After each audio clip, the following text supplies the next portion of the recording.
علم القرآن وأكرمنا بالإسلام وأنعم علينا بالإيمان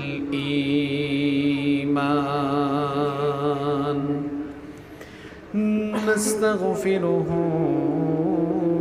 ونتوب إليه وأشهد أن لا إله إلا الله وحده لا شريك له وأشهد أن سيدنا وسندنا وحبيبنا وطبيب أرواحنا محمدًا عبد الله ورسوله أرسله بالحق بشيرًا ونذيرًا وداعيًا إلى الله بإذنه وسراجًا وقمرًا منيرًا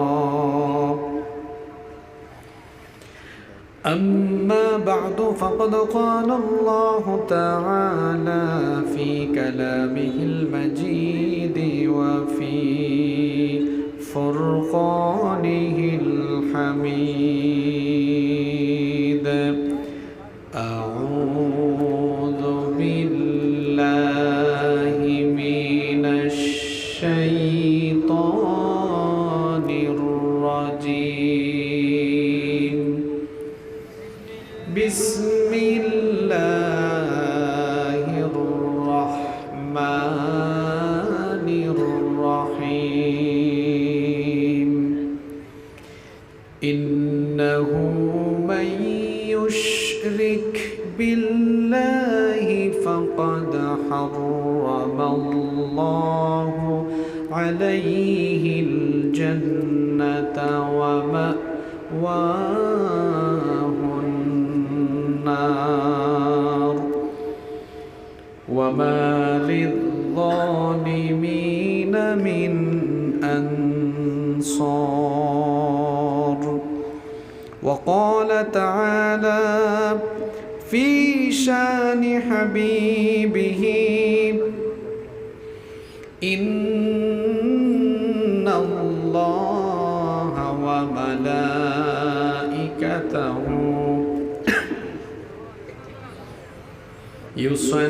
يصلون على النبي يا أيها الذين آمنوا صلوا عليه وسلموا تسليما اللهم صل على محمد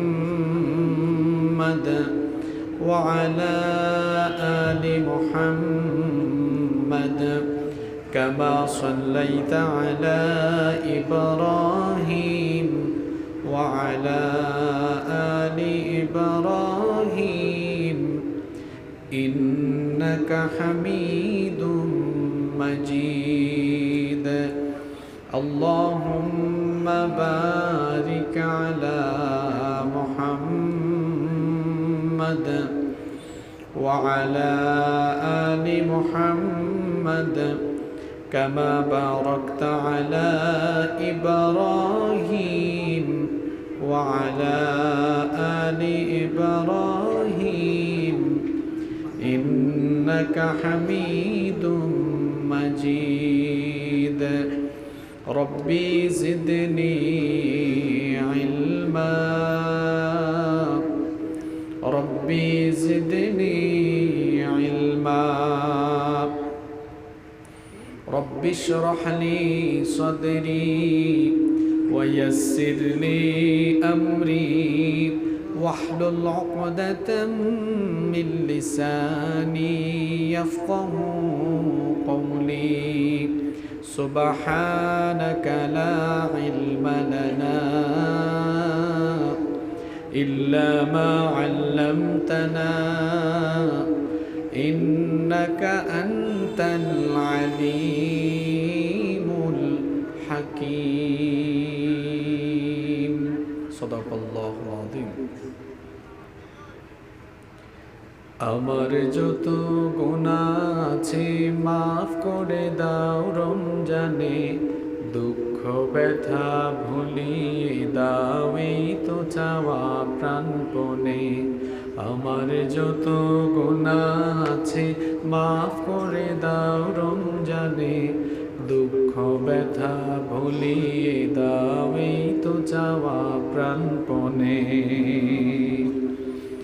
রমজানের হক আদায় করার শক্তি দাও প্রভু তোমার শরণ থাকুক মনে অন্তরে ভয় দাও প্রভু রমজানের হক আদায় করার শক্তি দাও প্রভু তোমার শরণ থাকুক মনে অন্তরে ভয় দাও প্রভু হৃদয়ে দাও তোমারি নূর এই তো চাওয়ান মনে দুঃখ ব্যথা ভুলিয়ে দাও এই তো চাওয়া প্রাণপণে আমার যত গুনাহ আছে মাফ করে দাও রমজানে দুঃখ ব্যথা ভুলিয়ে দাও এই তো চাওয়া প্রাণপণে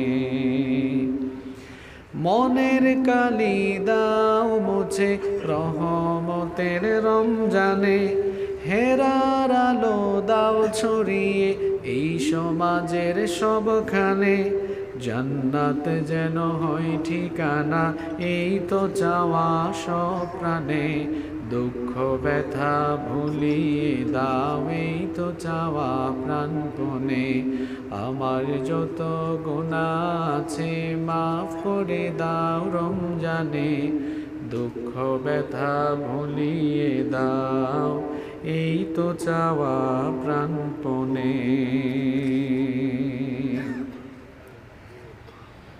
বাংলাদেশের বাণিজ্যিক রাজধানী চট্টগ্রাম জেলার লোহাগাড়া উপজেলার অন্তর্গত পশ্চিম পদুয়া হদ্দলিপাড়া সমাজ কল্যাণ পরিষদের উদ্যোগে আয়োজিত আজকের এই 12তম ঐতিহাসিক তাফসীরুল কোরআন মাহফিলের মোহতারাম শ্রদ্ধাভাজন সভাপতি বিশিষ্ট সমাজসেবক ও রাজনীতিবিদ 3 নং পদুয়া ইউনিয়ন পরিষদের সুযোগ্য সুদক্ষ চেয়ারম্যান আপনাদের সকলের সুপরিচিত ব্যক্তিত্ব জনাব হারুনুর রশিদ আজকের মাহফিলের সম্মানিত প্রধান অতিথি চট্টগ্রাম 15 সংসদীয় আসনের মাননীয় সংসদ সদস্য জনাব আলহাজ এম এ মোতালিব সিআইপি আজকের মাহফিলের সম্মানিত বিশেষ অতিথি বাংলাদেশ আওয়ামী স্বেচ্ছাসেবক লীগের লোহাগাড়া উপজেলার সম্মানিত সভাপতি জনাব রদওয়ানুল হক সুজন বিশেষ অতিথি হিসেবে আরও রয়েছেন লোহাগাড়া উপজেলা আওয়ামী লীগের সাধারণ সম্পাদক জনাব সালাউদ্দিন হিরু বিশেষ অতিথি হিসেবে উপস্থিত আছেন ফুলকুলি ফুড প্রোডাক্টসের ব্যবস্থাপনা পরিচালক জনাব হাজি মোহাম্মদ শাহ আলম আমার বাম পাশে বসে আছেন দাঁড়ান তো ভাই দাঁড়ান মাইক এত সামনে আগাই দিলেন কেন মাইকের কাজ আমি করব নাকি মাইকের কাজ মাইক করবে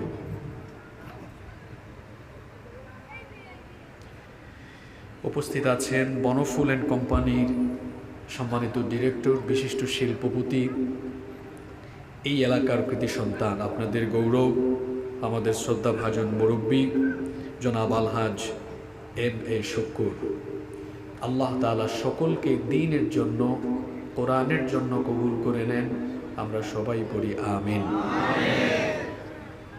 আমার ডানে বামে বসে আছেন অত্র অঞ্চলের অনেক গণ্যমান্য এবং বিশিষ্ট ব্যক্তিবর্গ উপস্থিত আছেন অত্র অঞ্চলের বিভিন্ন পর্যায়ের সম্মানিত স্থানীয় জনপ্রতিনিধিবৃন্দ উপস্থিত আছেন আসমানের তারকা সমতুল্য শ্রদ্ধাভাজন ওলামা ইকেরাম, আমার সামনে বসা পিতৃতুল্য সম্মানিত মুরব্বিয়ানে আযম, যুগে যুগে আল্লাহর জমিনে আল্লাহর দ্বীন প্রতিষ্ঠায় যারা অগ্রসেনানীর ভূমিকা পালন করেছেন, আমার কলিজার টুকরা প্রিয় যুবক, তরুণ এবং ছাত্র ভাইয়েরা, পর্দার আড়াল থেকে শ্রবণরতা সম্মানিতা মা এবং বোনেরা, উপস্থিত মিডিয়ার প্রিয় কর্মী এবং সাংবাদিক ভাইয়েরা, প্রশাসন এবং গোয়েন্দা সংস্থার সম্মানিত ভাইয়েরা, প্রিয় পশ্চিম পদুয়া হদ্দলিপাড়া তথা আমার প্রিয় লোহাগাড়াবাসী, আপনারা সবাই কেমন আছেন? আমাকেও আপনারা জিজ্ঞেস করেছেন, এজন্য আপনাদের প্রতি কৃতজ্ঞতা জ্ঞাপন করছি। আলহামদুলিল্লাহ, আল্লাহ আমাকেও ভালো রেখেছেন। তবে জানি না কতক্ষণ ভালো থাকতে পারবো। অলরেডি আমার টেম্পার শেষ, আর বেশিক্ষণ কথা বলার এনার্জি থাকবে কিনা জানি না। এই লোক এসে মাইক সামনের দিকে ঠেলায় দিচ্ছে। মাইক মানুষ কেন দেয়?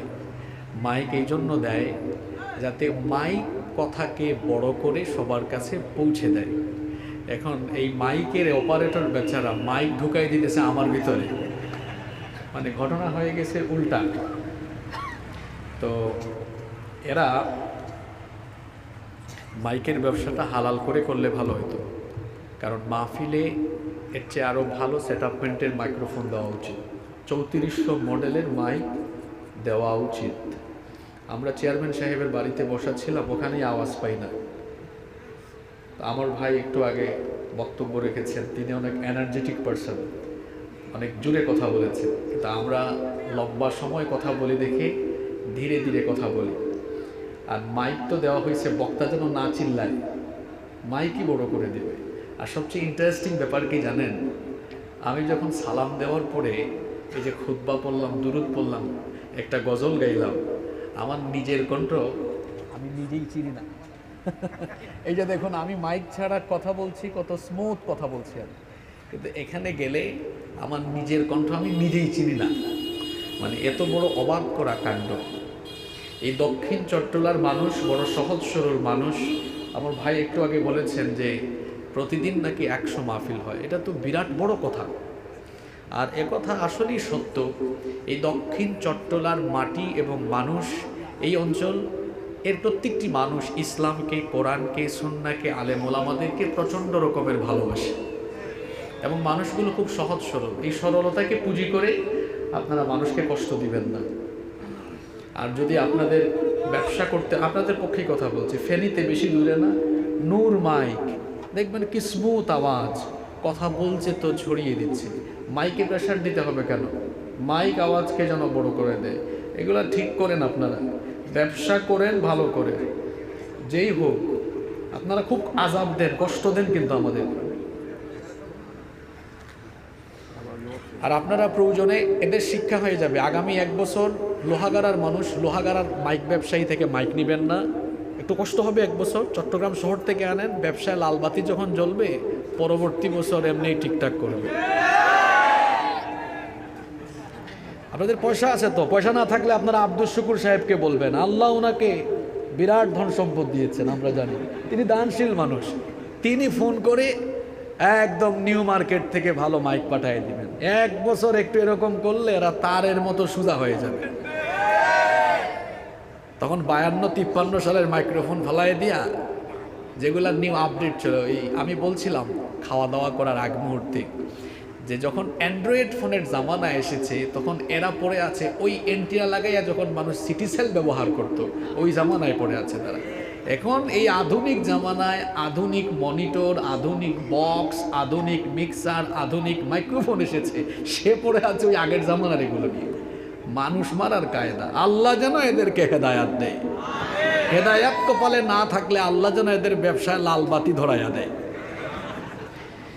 যিনি আমাদেরকে সুস্থতার সাথে বাঁচিয়ে রেখে আজকের এই সুন্দর, বরকতময় এবং নান্দনিক এই আয়োজনে সামিল হওয়ার তৌফিক দিয়েছেন, সেই মহান রবের দরবারে হৃদয়ের সবটুকু ভালোবাসা, আবেগ, অনুভূতিকে উজাড় করে দিয়ে খুশি মনে, প্রাণবন্ত আওয়াজে, উচ্চ কণ্ঠে কালিমাতুশ শুকর আদায় করে আমরা সকলেই পড়ছি আলহামদুলিল্লাহ।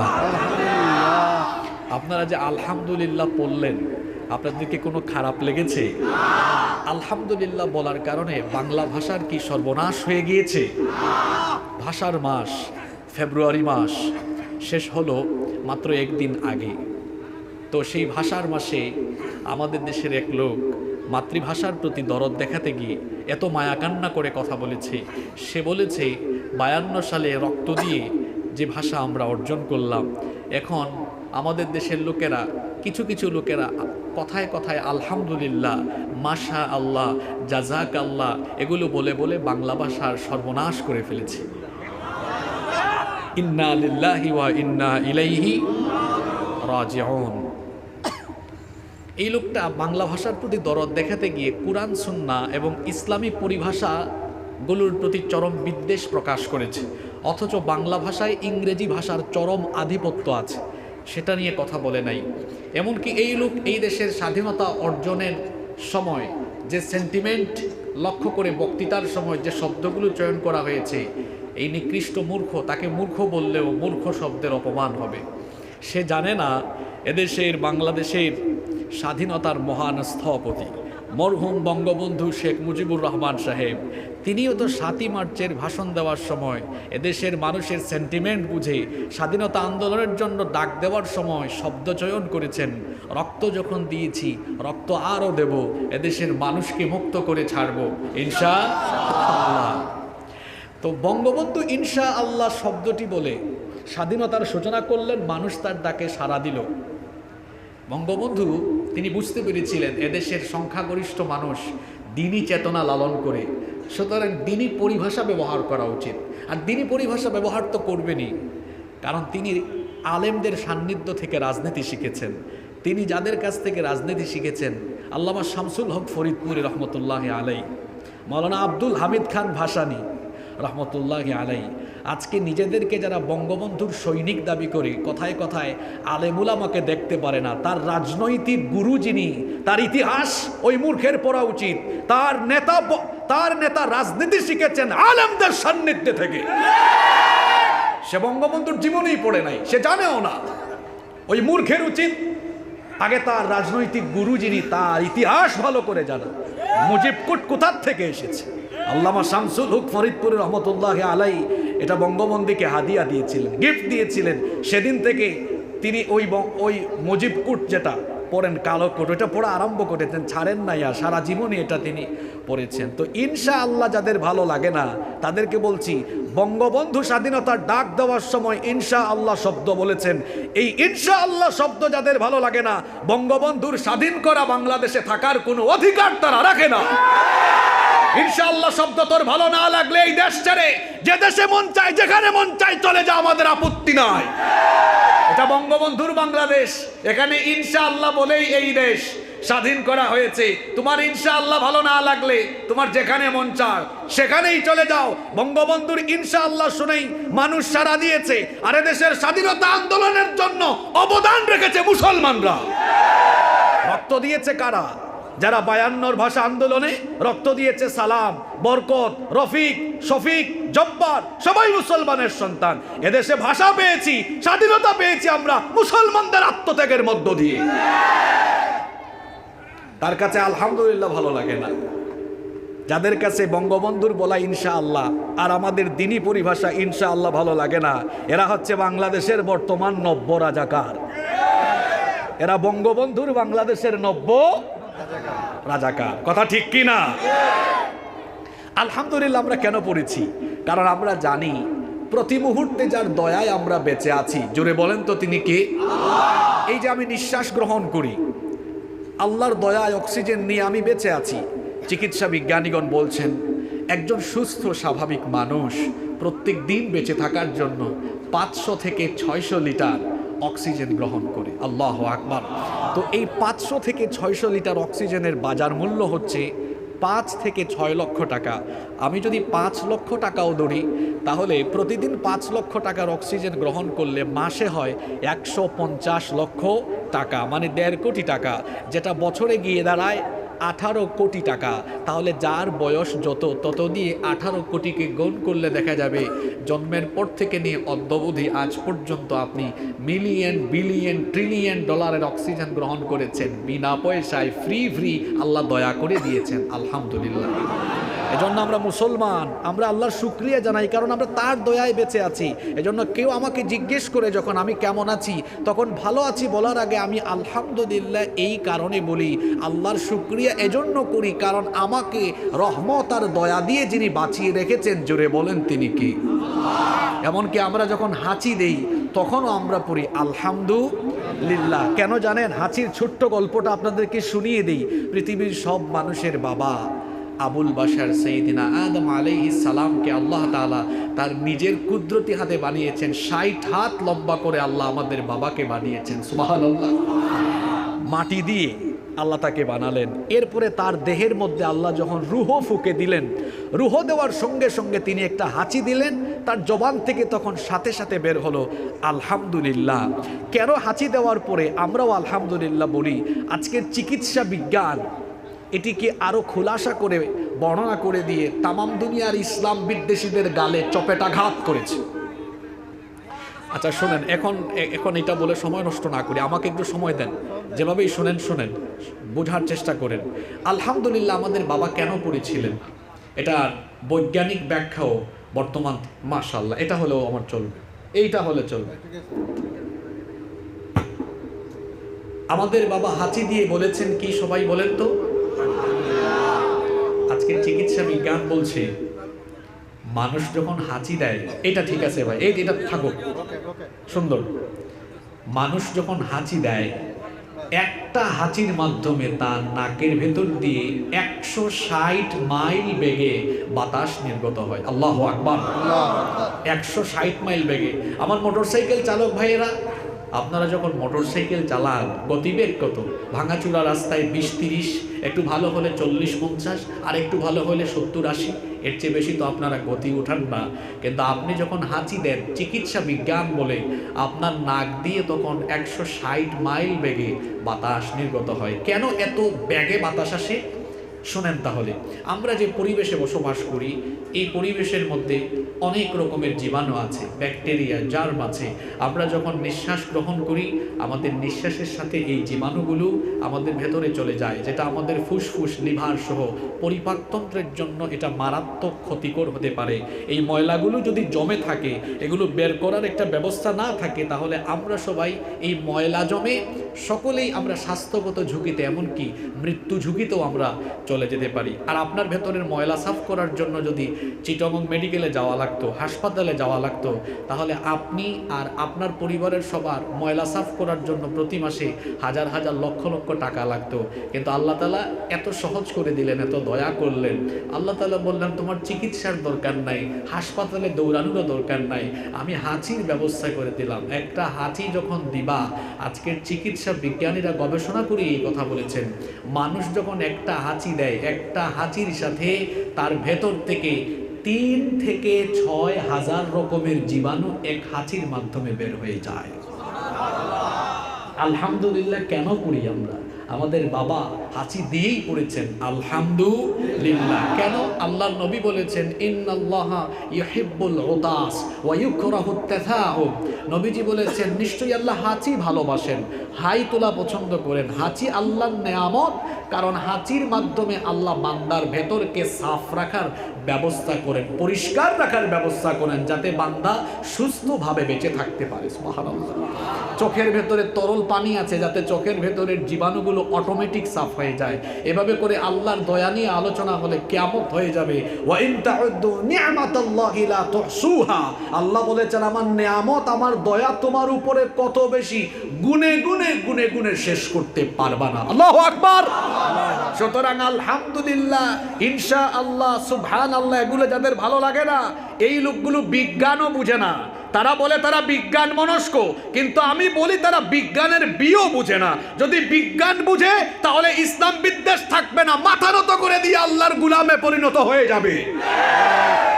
ওরা নিজেদেরকে বিজ্ঞান মনস্ক বলে ঠিক, কিন্তু আদৌ তারা বিজ্ঞান মনস্ক নয়। যদি বিজ্ঞান মনস্ক হতো আর এগুলো নিয়ে গবেষণা করত, তাহলে এই শব্দগুলোকে ভাষার দূষণ বা ভাষার সর্বনাশ হচ্ছে এই কথা কখনো বলতো না। আল্লাহ তাআলা যেন এদেরকে হেদায়াত দান করেন।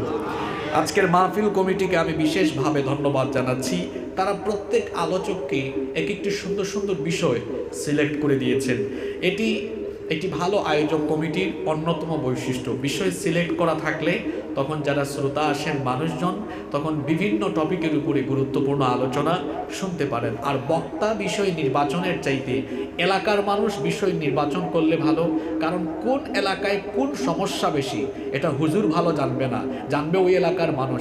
কোনো এলাকায় বেপরদা বেশি হতে পারে, কোনো এলাকায় মাদক বেশি হতে পারে, কোনো এলাকায় জুয়া বেশি হতে পারে, কোনো এলাকায় সুদ ঘুষ বেশি হতে পারে, কোনো এলাকায় যৌতুক বেশি হতে পারে, কোনো এলাকায় নারী নির্যাতন বেশি হতে পারে। যে এলাকায় যে সমস্যা, ওই সমস্যাগুলো নির্ধারণ করে আগত মেহমান বা আলেমোলামাদেরকে ওই বিষয়গুলো দিলে এটা এলাকার মানুষের জন্য ভালো হয়। এলাকার শান্তি শৃঙ্খলা সম্প্রীতি সৌহার্দ্য সৌন্দর্যকরণে এই আলোচনাগুলো খুবই কাজে লাগে।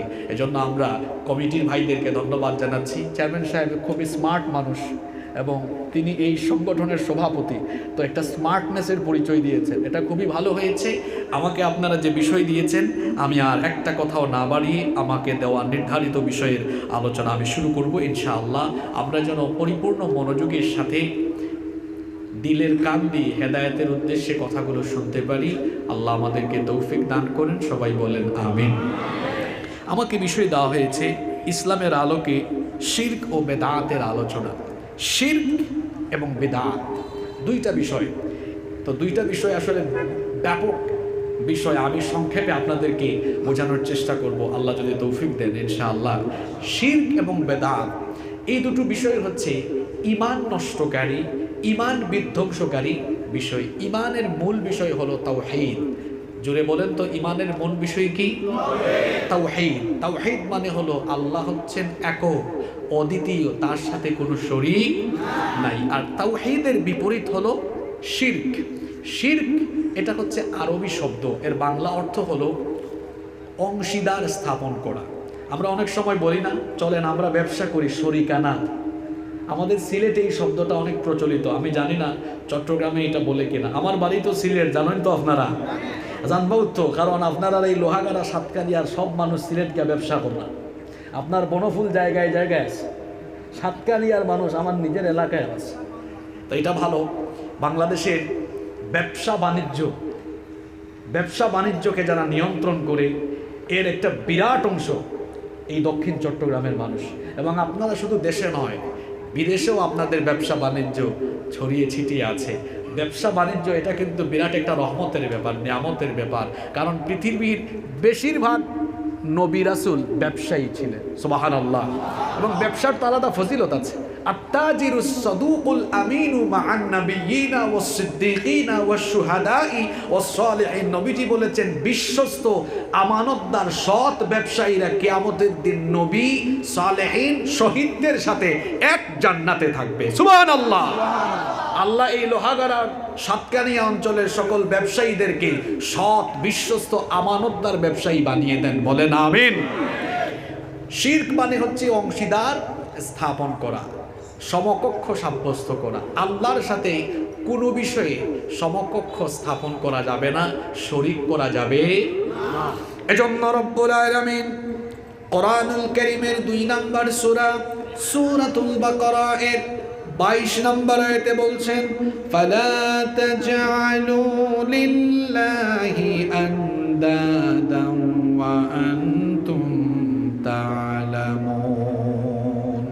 অতঃপর তোমরা জেনে বুঝে আল্লাহর সাথে শিরক করো না, আল্লাহর সাথে কাউকে সমকক্ষ সাব্যস্ত করো না।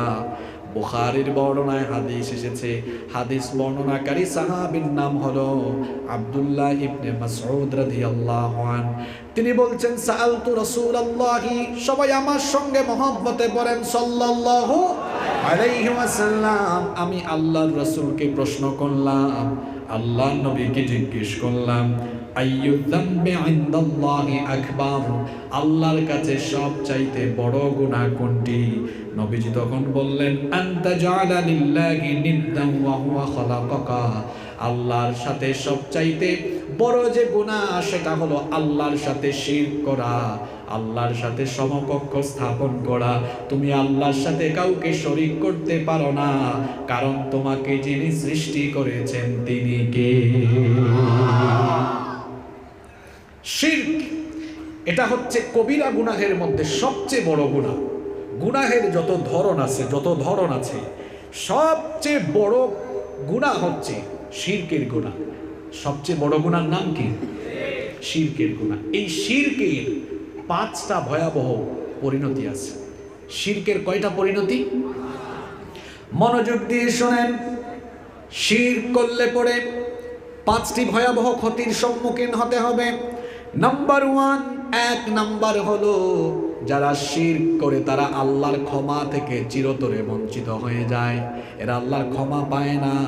এজন্য রব্বুল আলামিন কোরআনুল কারীমের 4 নম্বর সূরা সূরাতুন নিসায়ের 48 নম্বর আয়াতের মধ্যে বললেন, ইন্নাল্লাহা লা ইয়াগফিরু আন ইউশরাকা বিহি ওয়া ইয়াগফিরু মা দুনা যালিকা লিমান ইয়াশা ওয়া মান ইউশরিক বিল্লাহি ফাকাদ ইফতারা ইসমান আযীমা। আল্লাহ তাআলা বলছেন, নিশ্চয়ই আল্লাহর সাথে শিরক করার গুনাহ এটা আল্লাহ মাফ করেন না। অন্য যে কোনো গুনাহ যদি বান্দা করে আল্লাহ চাইলে সেই গুনাহটা মাফ করে দিতে পারেন, কিন্তু যে ব্যক্তি শিরকের সাথে সম্পৃক্ত, যে আল্লাহর সাথে শিরক করে, সে আল্লাহর ক্ষমা থেকে চিরতরে বঞ্চিত হয়ে যায়। আর যে ব্যক্তি শিরক করে সে তো মহা পাপের সূচনা করে। তাহলে 1 নাম্বার আমরা জানলাম শিরকের ভয়াবহ ক্ষতিকর শাস্তি হলো 1 নাম্বার মুশরিক যারা আল্লাহর ক্ষমা পাবে না তারা। 2 নাম্বার হলো যারা শিরক করবে এদের জীবনের সকল আমলগুলোকে বরবাদ করে দেওয়া হবে। সব আমলগুলো নষ্ট হয়ে যাবে, কোনো আমল কাজে লাগবে না। যদি আপনার নিজের মধ্যে শিরক থাকে, শিরকি কোনো কাজে আপনি সম্পৃক্ত থাকেন, আপনার সারা জীবনের সকল আমলগুলো নষ্ট হয়ে যাবে। এজন্য রব্বুল আলামিন কোরআনুল কারীমের 39 নম্বর সূরা সূরাতুজ জুমারের 65 নম্বর আয়াতে বলছেন, ওয়ালাকাদ উহিয়া ইলাইকা ওয়া ইলাল্লাযীনা মিন ক্বাবলিকা লাইন আশরাকতা লায়াহবাতান্না আমালুকা ওয়া লাতাকুনান্না মিনাল খাসিরিন। আল্লাহ তাআলা বলছেন, ও আমার হাবিব, আপনার এবং আপনার পূর্ববর্তীদের কাছে এই ওহী পাঠানো হয়েছে যেন কেউ শিরক না করে। যদি আপনি শিরক করেন তাহলে সকল আমলগুলো নষ্ট হয়ে যাবে। তাহলে এই আয়াত থেকে জানতে পারলাম শিরক এর সাথে সম্পৃক্ত যারা, সকল আমলগুলো বরবাদ হয়ে আমল শূন্য হয়ে যাবে তারা। 3 নাম্বার হলো যারা শিরক করবে এরা হলো চিরস্থায়ী জাহান্নামী, জান্নাতের গন্ধ এরা কোনোদিন পাবে। এজন্য রব্বুল আলামিন কোরআনুল কারীমের 5 নম্বর সূরা সূরাতুল মাইদা এর 72 নম্বর আয়াতে বলছেন, ইন্নাহু মান ইউশরিক বিল্লাহি ফাকাদ হারামাল্লাহু আলাইহিল জান্নাতা ওয়া মাওয়াহুন নার ওয়া মা লিয-যালিমিনা মিন আনসার। আল্লাহ তাআলা বলছেন, নিশ্চয়ই আল্লাহর সাথে শিরক করবে যারা জান্নাত থেকে বঞ্চিত হবে তারা। কারণ আল্লাহ তাদের জন্য জান্নাত হারাম করে দিয়েছেন, জাহান্নাম তাদের জন্য আবাসস্থল হিসাবে আল্লাহ ঠিক করে রেখেছেন। আর ওই সকল মুশরিকদের জন্য কিয়ামতের দিন কোনো সাহায্যকারী থাকবে না। খেয়াল করে শোনেন। নাম্বার 4 নাম্বার, যারা শিরক করবে ওই সকল লোকরা যদি মুশরিক হয়ে মারা যায়, ওই মুশরিকদের জন্য দুনিয়ার যদি মুমিন লোকেরা, মুমিন ব্যক্তিরা, আলেম ওলামা নয়, এমনকি নবীও যদি তাদের জন্য দোয়া করেন, মুশরিকের জন্য কোনো দোয়া কবুল করা হবে? মুশরিকের জন্য কোনো দোয়া কবুল করা হবে না। শিরক করে করে যে ব্যক্তি চলে যাবে, মুশরিকের জন্য নবী দোয়া করলেও দোয়া কবুল হবে না। দলিল যদি চান তো ভালো করে শুনেন। আল্লাহ নবীর চাচা আবু তালেব নবীজিকে ভালোবাসতেন কম না বেশি?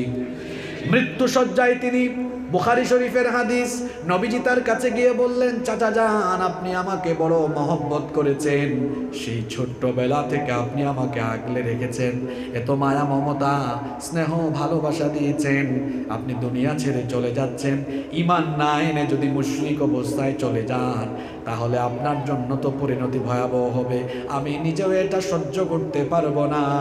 আমার চাচা যান, আমি আপনাকে বলছি, বুখারীতে এসেছে নবীজি বলেছিলেন, ইয়া আম্মি আবি তালেব, হে আমার চাচা আবু তালেব, কুল লা ইলাহা ইল্লাল্লাহ, আপনি শুধু লা ইলাহা ইল্লাল্লাহ বলেন, মুহাম্মাদুর রাসূলুল্লাহ বলা লাগবে না, শুধু আল্লাহ যে একজন, তাওহীদের ঘোষণাটা দেন।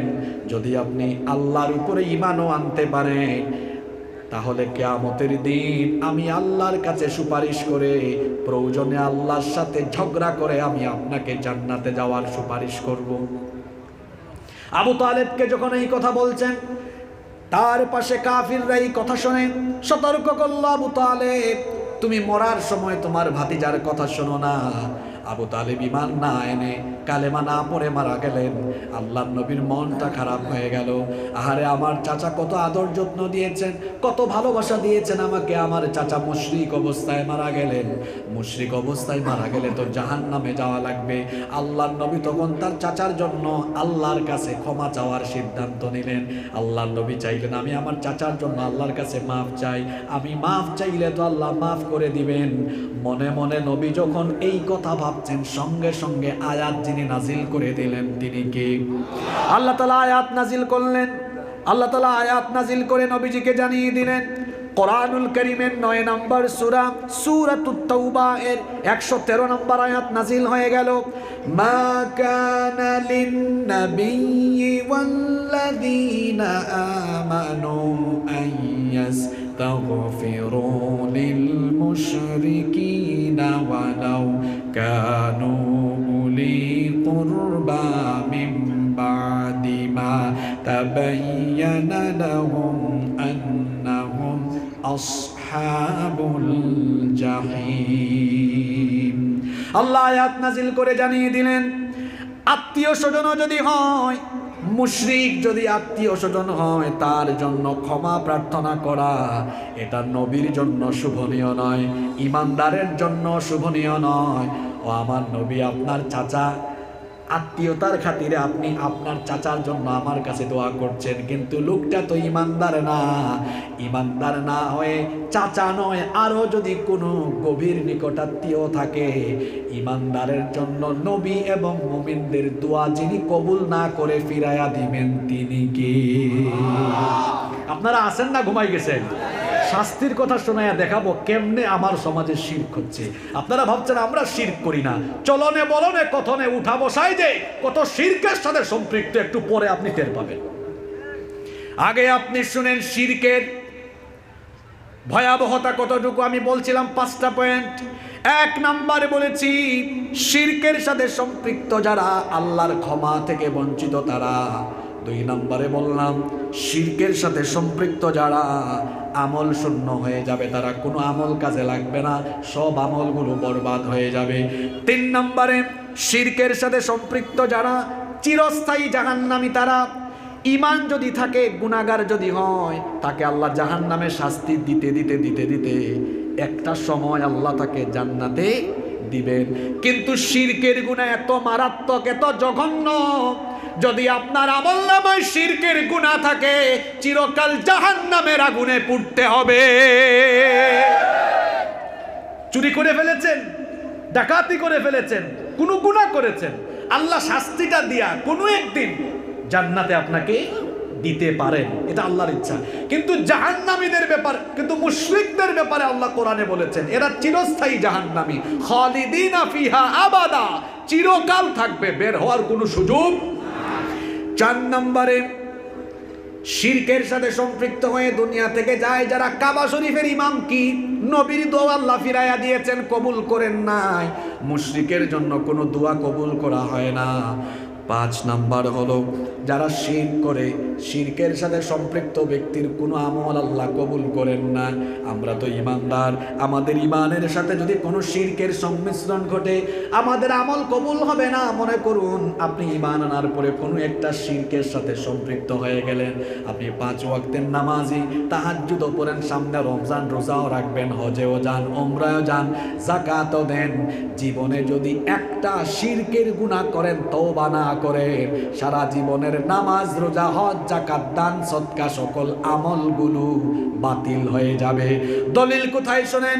কোরআনুল কারীমে সূরা আনআমের 82 নম্বর আয়াতে আল্লাহ তাআলা বলছেন, আল্লাযীনা আমানু ওয়া লাম ইয়ালবিসু ঈমানাহুম বিযুলমিন উলাইকা লাহুমুল আমনু ওয়া হুম মুহতাদুন। আল্লাহ তাআলা বলছেন যারা ঈমান আনার পরে ঈমানের সাথে শিরকের মিশ্রণ ঘটিয়েছে, যারা ঈমান আনার পরে ঈমানের সাথে শিরকের মিশ্রণ ঘটায়নি, ওই সকল মানুষগুলো হচ্ছে আল্লাহর তরফ থেকে নিরাপত্তা লাভকারী, এবং ওই সকল ব্যক্তিগুলো হলো হেদায়াত প্রাপ্ত। ঈমান আনার পরে যারা শিরকের সাথে যুক্ত হয়ে যায় এদের আমলগুলো বরবাদ হয়ে যায়।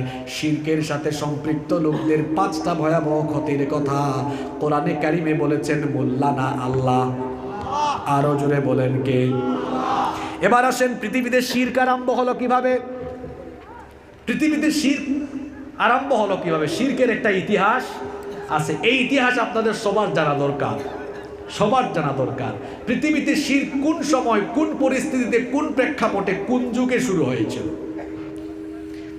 পৃথিবীর সকল মানুষের বাবা আদম আলাইহিস সালাম, তার স্ত্রী আমাদের মা সাইয়্যিদাতুনা হাওয়া আলাইহাস সালাম, এটা হলো পৃথিবীর প্রথম সংসার। এই 2 জনের সংসারের মাধ্যমে জগৎ সংসারের বিস্তৃতি আরম্ভ হলো। সারা দুনিয়ায় তাদের বংশধর ছড়িয়ে গেল, তাদের সন্তানাদি নিয়ে তারা জীবনযাপন আরম্ভ করলেন। আদম আলাইহিস সালামের যে হায়াত ছিল 1000 বছরের হায়াত ছিল, এই 1000 বছর দুনিয়ায় কোনো শিরক ছিল? দুনিয়ার ইতিহাস আপনাদেরকে শোনাচ্ছি কোরআন থেকে। 1000 বছর কোনো শিরক ছিল না। আদম আলাইহিস সালাম হায়াত পেয়েছেন কত বছর? জোরে বলেন, আরো জোরে বলেন। এটা হলো পৃথিবীর প্রথম 1000 বছরের মানুষের জীবনযাপন। ওই সময় গোটা দুনিয়াতে কোনো মানুষ শিরকের সাথে সম্পৃক্ত ছিল? সবাই ছিল তাওহীদবাদী, সবাই ছিল ঈমানদার, একজন মুশরিকও ছিল না, সবাই ঈমানদার ছিল। বাবা আদম আলাইহিস সালাম দুনিয়া থেকে চলে গেলেন। কোন মুফাসসির বলেছেন আদম নবী দুনিয়া থেকে যাওয়ার পরে নূহ নবী দুনিয়াতে আসার আগ পর্যন্ত মাঝখানে চলে গেছে আরো 1000 বছর। জুড়ে বলেন কত বছর? 10 শতাব্দী, অর্থাৎ 1000 বছর। এই যে এতগুলো সময় গেল, এই সময়ের ভেতরে দুনিয়ার ইতিহাসে শিরকের সূচনা হলো। আর শিরকের সূচনা শয়তানের ওয়াসওয়াসায় দুনিয়াতে আরম্ভ হয়েছিল। কেমনে আরম্ভ হয়েছিল সেটা আপনাদেরকে শোনাই। নূহ নবীকে আল্লাহ যে বংশের মধ্যে পাঠিয়েছেন, আদম আলাইহিস সালামের বংশটা তো আস্তে আস্তে বড় হয়েছে। যেমন আপনাকে বুঝাই, আপনার দাদার দাদা যিনি, তো দাদার দাদার ছেলে মেয়েদের যে লতা পাতা ডাল একদিকে আছে না, বহুদিকে গেছে। তো আদম আলাইহিস সালামের বংশ তো 1000 বছরে অনেক বড় হয়ে গিয়েছে, শাখা প্রশাখা অনেক। নূহ নবীকে আল্লাহ যে বংশের নবী বানিয়েছেন, নূহ নবী দুনিয়াতে আসার কয়েকশো বছর আগের ঘটনা। তার বংশের মধ্যে 5 জন আবেদ মানুষ ছিলেন। ওই বংশের তারা ছিলেন সবচাইতে শ্রেষ্ঠ নেককার ব্যক্তি। জুড়ে বলেন কয়জন? আরো জুড়ে বলেন কয়জন? ওই 5 জনের নাম কোরআনে কারিমে এসেছে। এদের মধ্যে একজন ছিলেন ওয়াদ, আরেকজন ছিলেন সুয়া, আরেকজন ছিলেন ইয়াগুস, আরেকজন ছিলেন ইয়াউক, আরেকজন ছিলেন নাসর। একটি পরে আমি আয়াতটা শোনাবো। এই 5 জন ছিলেন নূহ আলাইহিস সালামের বংশের সবচাইতে আল্লাহওয়ালা মানুষ। এরা খুব ইবাদত বন্দেগিতে থাকতেন। তাদের বংশের সবাইকে ইবাদত বন্দেগি করার কথাও বলতেন।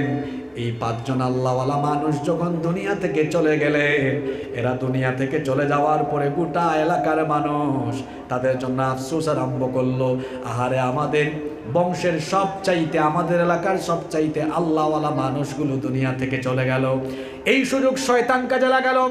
শয়তান ওই প্রজন্মের মানুষকে ধোঁকা দিল, শোনো তোমাদের পাঁচজন আল্লাহওয়ালা মানুষ চলে গেল, এদেরকে দেখলে ইবাদত করতে মন চাইতো।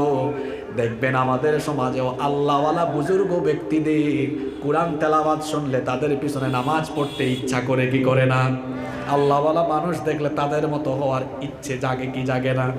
তো শয়তান বলল এরা তো চলে গেলেন, এখন এদেরকে তোমরা দেখবা না, এদেরকে যেন দেখে তোমরা মোটিভেট হতে পারো, তোমরা যেন ইবাদতের প্রতি উৎসাহ উদ্দীপনা পেতে পারো, এক কাজ করো, পাথর খোদাই করো, পাথর খোদাই করে তোমরা এদের প্রতিকৃতি বানাও।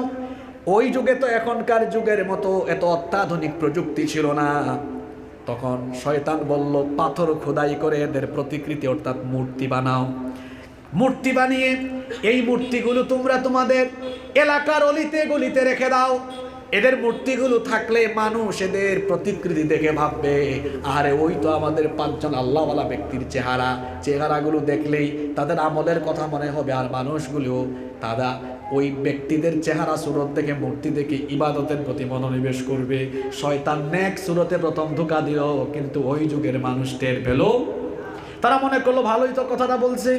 তখন তারা পাথর খোদাই করে ওই পাঁচজন ব্যক্তির মূর্তি বানালো, প্রতিকৃতি বানালো, এলাকার অলিতে গলিতে মূর্তিগুলো তারা দিয়ে দিল। ওই প্রজন্মের কোনো মানুষ ওই মূর্তিগুলোর সামনে গিয়ে শ্রদ্ধা নিবেদন করতো না, মাথা অনত করতো না, মূর্তির পূজাও করতো না। তারা সবাই কেবলমাত্র মূর্তিগুলো দেখে এই ব্যক্তিদেরকে মনে করত।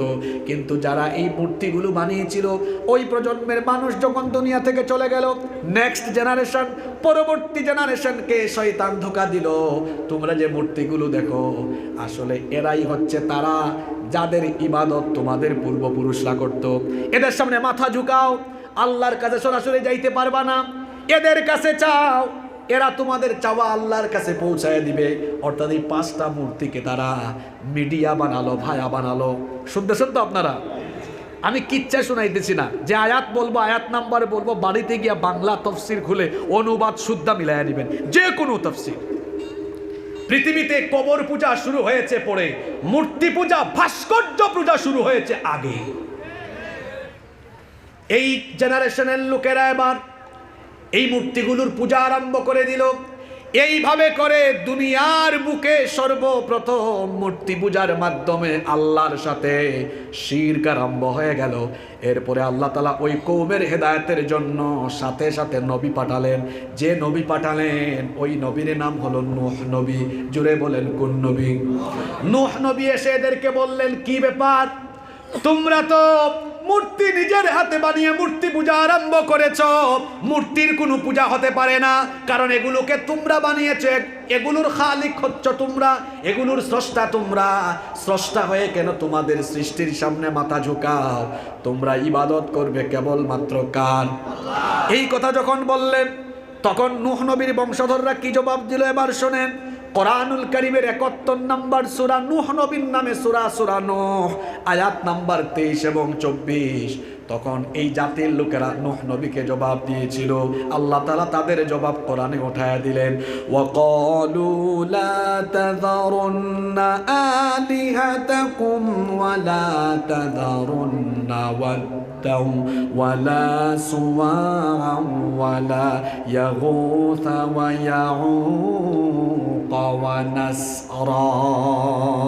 তারা তখন বলল, নূহের কথায় তোমরা ওয়াদ, সুয়া, ইয়াগুত, ইয়াউক, নাসর, এগুলো এলাকার নাম না মানুষের নাম? জোরে বলেন। এই 5টি মূর্তির পূজা তোমরা ছেড়ে দিও না। সে পাগল, পাগলের মতো কথা বলছে। নূহ নবীকে তার জাতির লোকেরা পাগল বলেছে, তারা নূহ নবীর দাওয়াতকে প্রত্যাখ্যান করেছে। বলছিলাম দুনিয়ার বুকে পৃথিবীতে সর্বপ্রথম শিরকের আমদানি ঘটালো কারা? কেমনে ঘটালো সেই কাহিনী বলছিলাম। আদম নবী দুনিয়া থেকে যাওয়ার পরে নূহ নবী আসার আগে মাঝখানের এই সময়টাকে মূর্তি বানিয়ে এলাকায় এলাকায় মূর্তিগুলো বসায়া দিয়া এরপরে পরবর্তী প্রজন্মের লোকদেরকে শয়তান ধোঁকা দিয়ে মূর্তি পূজার মাধ্যমে দুনিয়ার বুকে সর্বপ্রথম শিরক আরম্ভ হলো। এই জন্য ইসলাম আলেম উলামা মূর্তি বানানোকে নিষেধ করে, কারণ আমরা বানাচ্ছি, আমরা বানালে ভাববো এরা আমাদের সম্মানিত মানুষ, আমরা কিছু করব না। কিন্তু 3, 4, 5, 6, 7, 8, 10, 12 জেনারেশন পরে নূহ নবীর উম্মতের মতো অবস্থা হতে পারে, যারা অজ্ঞ হয়ে এগুলোর পূজা আরম্ভ করে দিতে। যারা বানিয়েছিল তারা কিন্তু পূজার উদ্দেশ্যে বানায় নাই, কিন্তু কয়েক জেনারেশন পরে ঠিকই পূজা আরম্ভ হয়েছে। বুঝার চেষ্টা করতে হবে, এইভাবে করে শিরক আরম্ভ হলো। যুগে যুগে শিরকের সিস্টেমটা পরিবর্তন হয়ে গেল। আমাদের জাতির পিতা ইব্রাহিম আলাইহিস সালামের সময়ে কোনো লোকেরা তারকার পূজা করত, গাছের পূজা করত, কেউ কেউ মূর্তির পূজা করত। আবার বনি ইসরাইলের লোকেরা গোবৎস বাছুরের পূজা করত। খ্রিস্টানরা ক্রসের পূজা করে, ওই ক্রসকে তারা, যাকে তারা বলে যিশু খ্রিস্ট, আমরা তো বলি ঈসা আলাইহিস সালাম, ওই ক্রস চিহ্নকে তারা ঈসা নবীর প্রতিকৃতি মনে করে ওইটার সামনে মাথা ঝুঁকায়। দুনিয়ার বুকে এখনো চতুর্দিকে এইরকম শিরকি কর্মকাণ্ড আছে না নাই? আরো জোরে বলেন আছে না নাই? শিরকের কিছু প্রকার আছে, শিরকের কিছু প্রকার।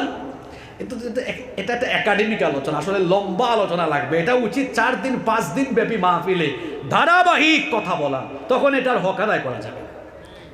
ভয়াবহতার দিক থেকে শিরক হলো 2 প্রকার, শিরকে আকবার, শিরকে আসগার। ভয়াবহতার দিক থেকে শিরক 2 প্রকার, বড় শিরক, ছোট শিরক। শিরক শিরকি, বড় আর ছোট, ওই ছোটটাও বড়টার দিকে নিয়ে যায়। আবার তাওহীদের বৈপরীত্যের দিক থেকে শিরক হলো 3 প্রকার, আর শিরক ফিল রুবুবিয়্যাহ, আর শিরক ফিল উলুহিয়্যাহ, আর শিরক ফিল আসমাই ওয়াস সিফাত। বাংলায় বলতেছি, রুবুবিয়্যাতের ক্ষেত্রে শিরক, অর্থাৎ রব, এটা ব্যাপক অর্থবোধক শব্দ। লালনকারী, পালনকারী, রক্ষাকারী, হেফাজতকারী কে? এই জায়গায় আল্লাহর সাথে কাউকে সমকক্ষ সাব্যস্ত করা আল্লাহর সাথে শিরক। উলুহিয়া মানে হলো ইবাদত, কর্তৃত্ব আর ক্ষমতা। ইবাদতের ক্ষেত্রে, ক্ষমতার ক্ষেত্রে কাউকে অংশীদার বানানো আল্লাহর সাথে শিরক করা।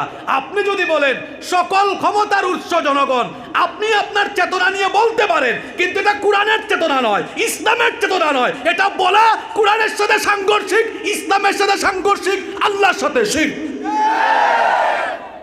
আন্নাল কুওয়াতা লিল্লাহি জামিআ, সকল ক্ষমতা যার কাছে, জোরে বলতে হবে তিনি কি?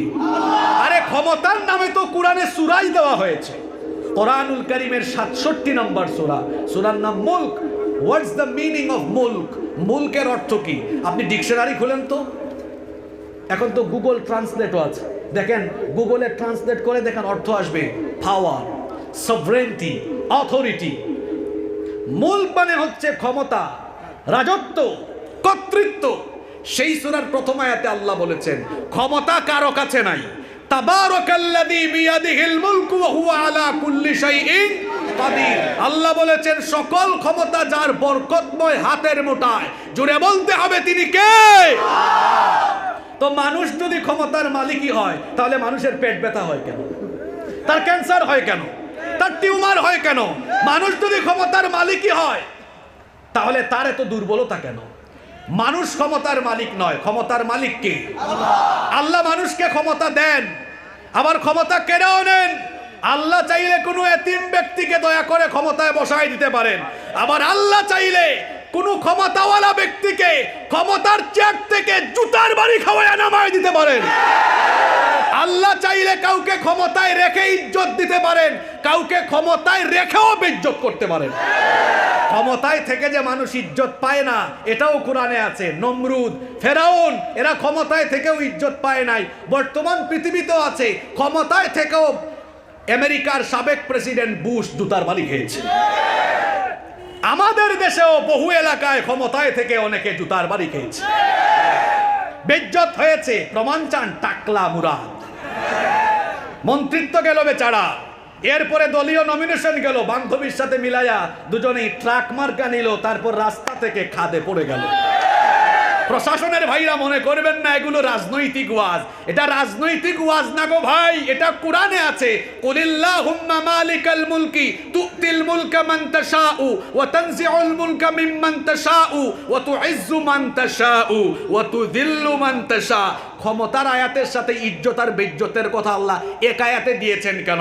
কারণ পৃথিবীতে ক্ষমতায় থেকেও অনেক মানুষ ইজ্জত পায়, আবার না থেকেও অনেক মানুষ ইজ্জত পায়। পৃথিবীতে ক্ষমতায় থেকেও অনেক মানুষ বেইজ্জত হয়, অনেকে না থেকেও বেইজ্জত হয়।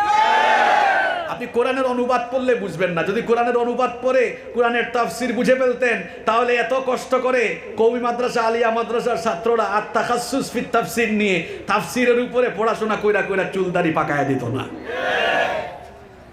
সম্মানিত উপস্থিতি, বলছিলাম শিরকের প্রকার। আর শিরক ফিল উলুহিয়া, ইবাদত বা ক্ষমতার ক্ষেত্রেও আল্লাহর সাথে অংশীদার সাব্যস্ত করা যাবে।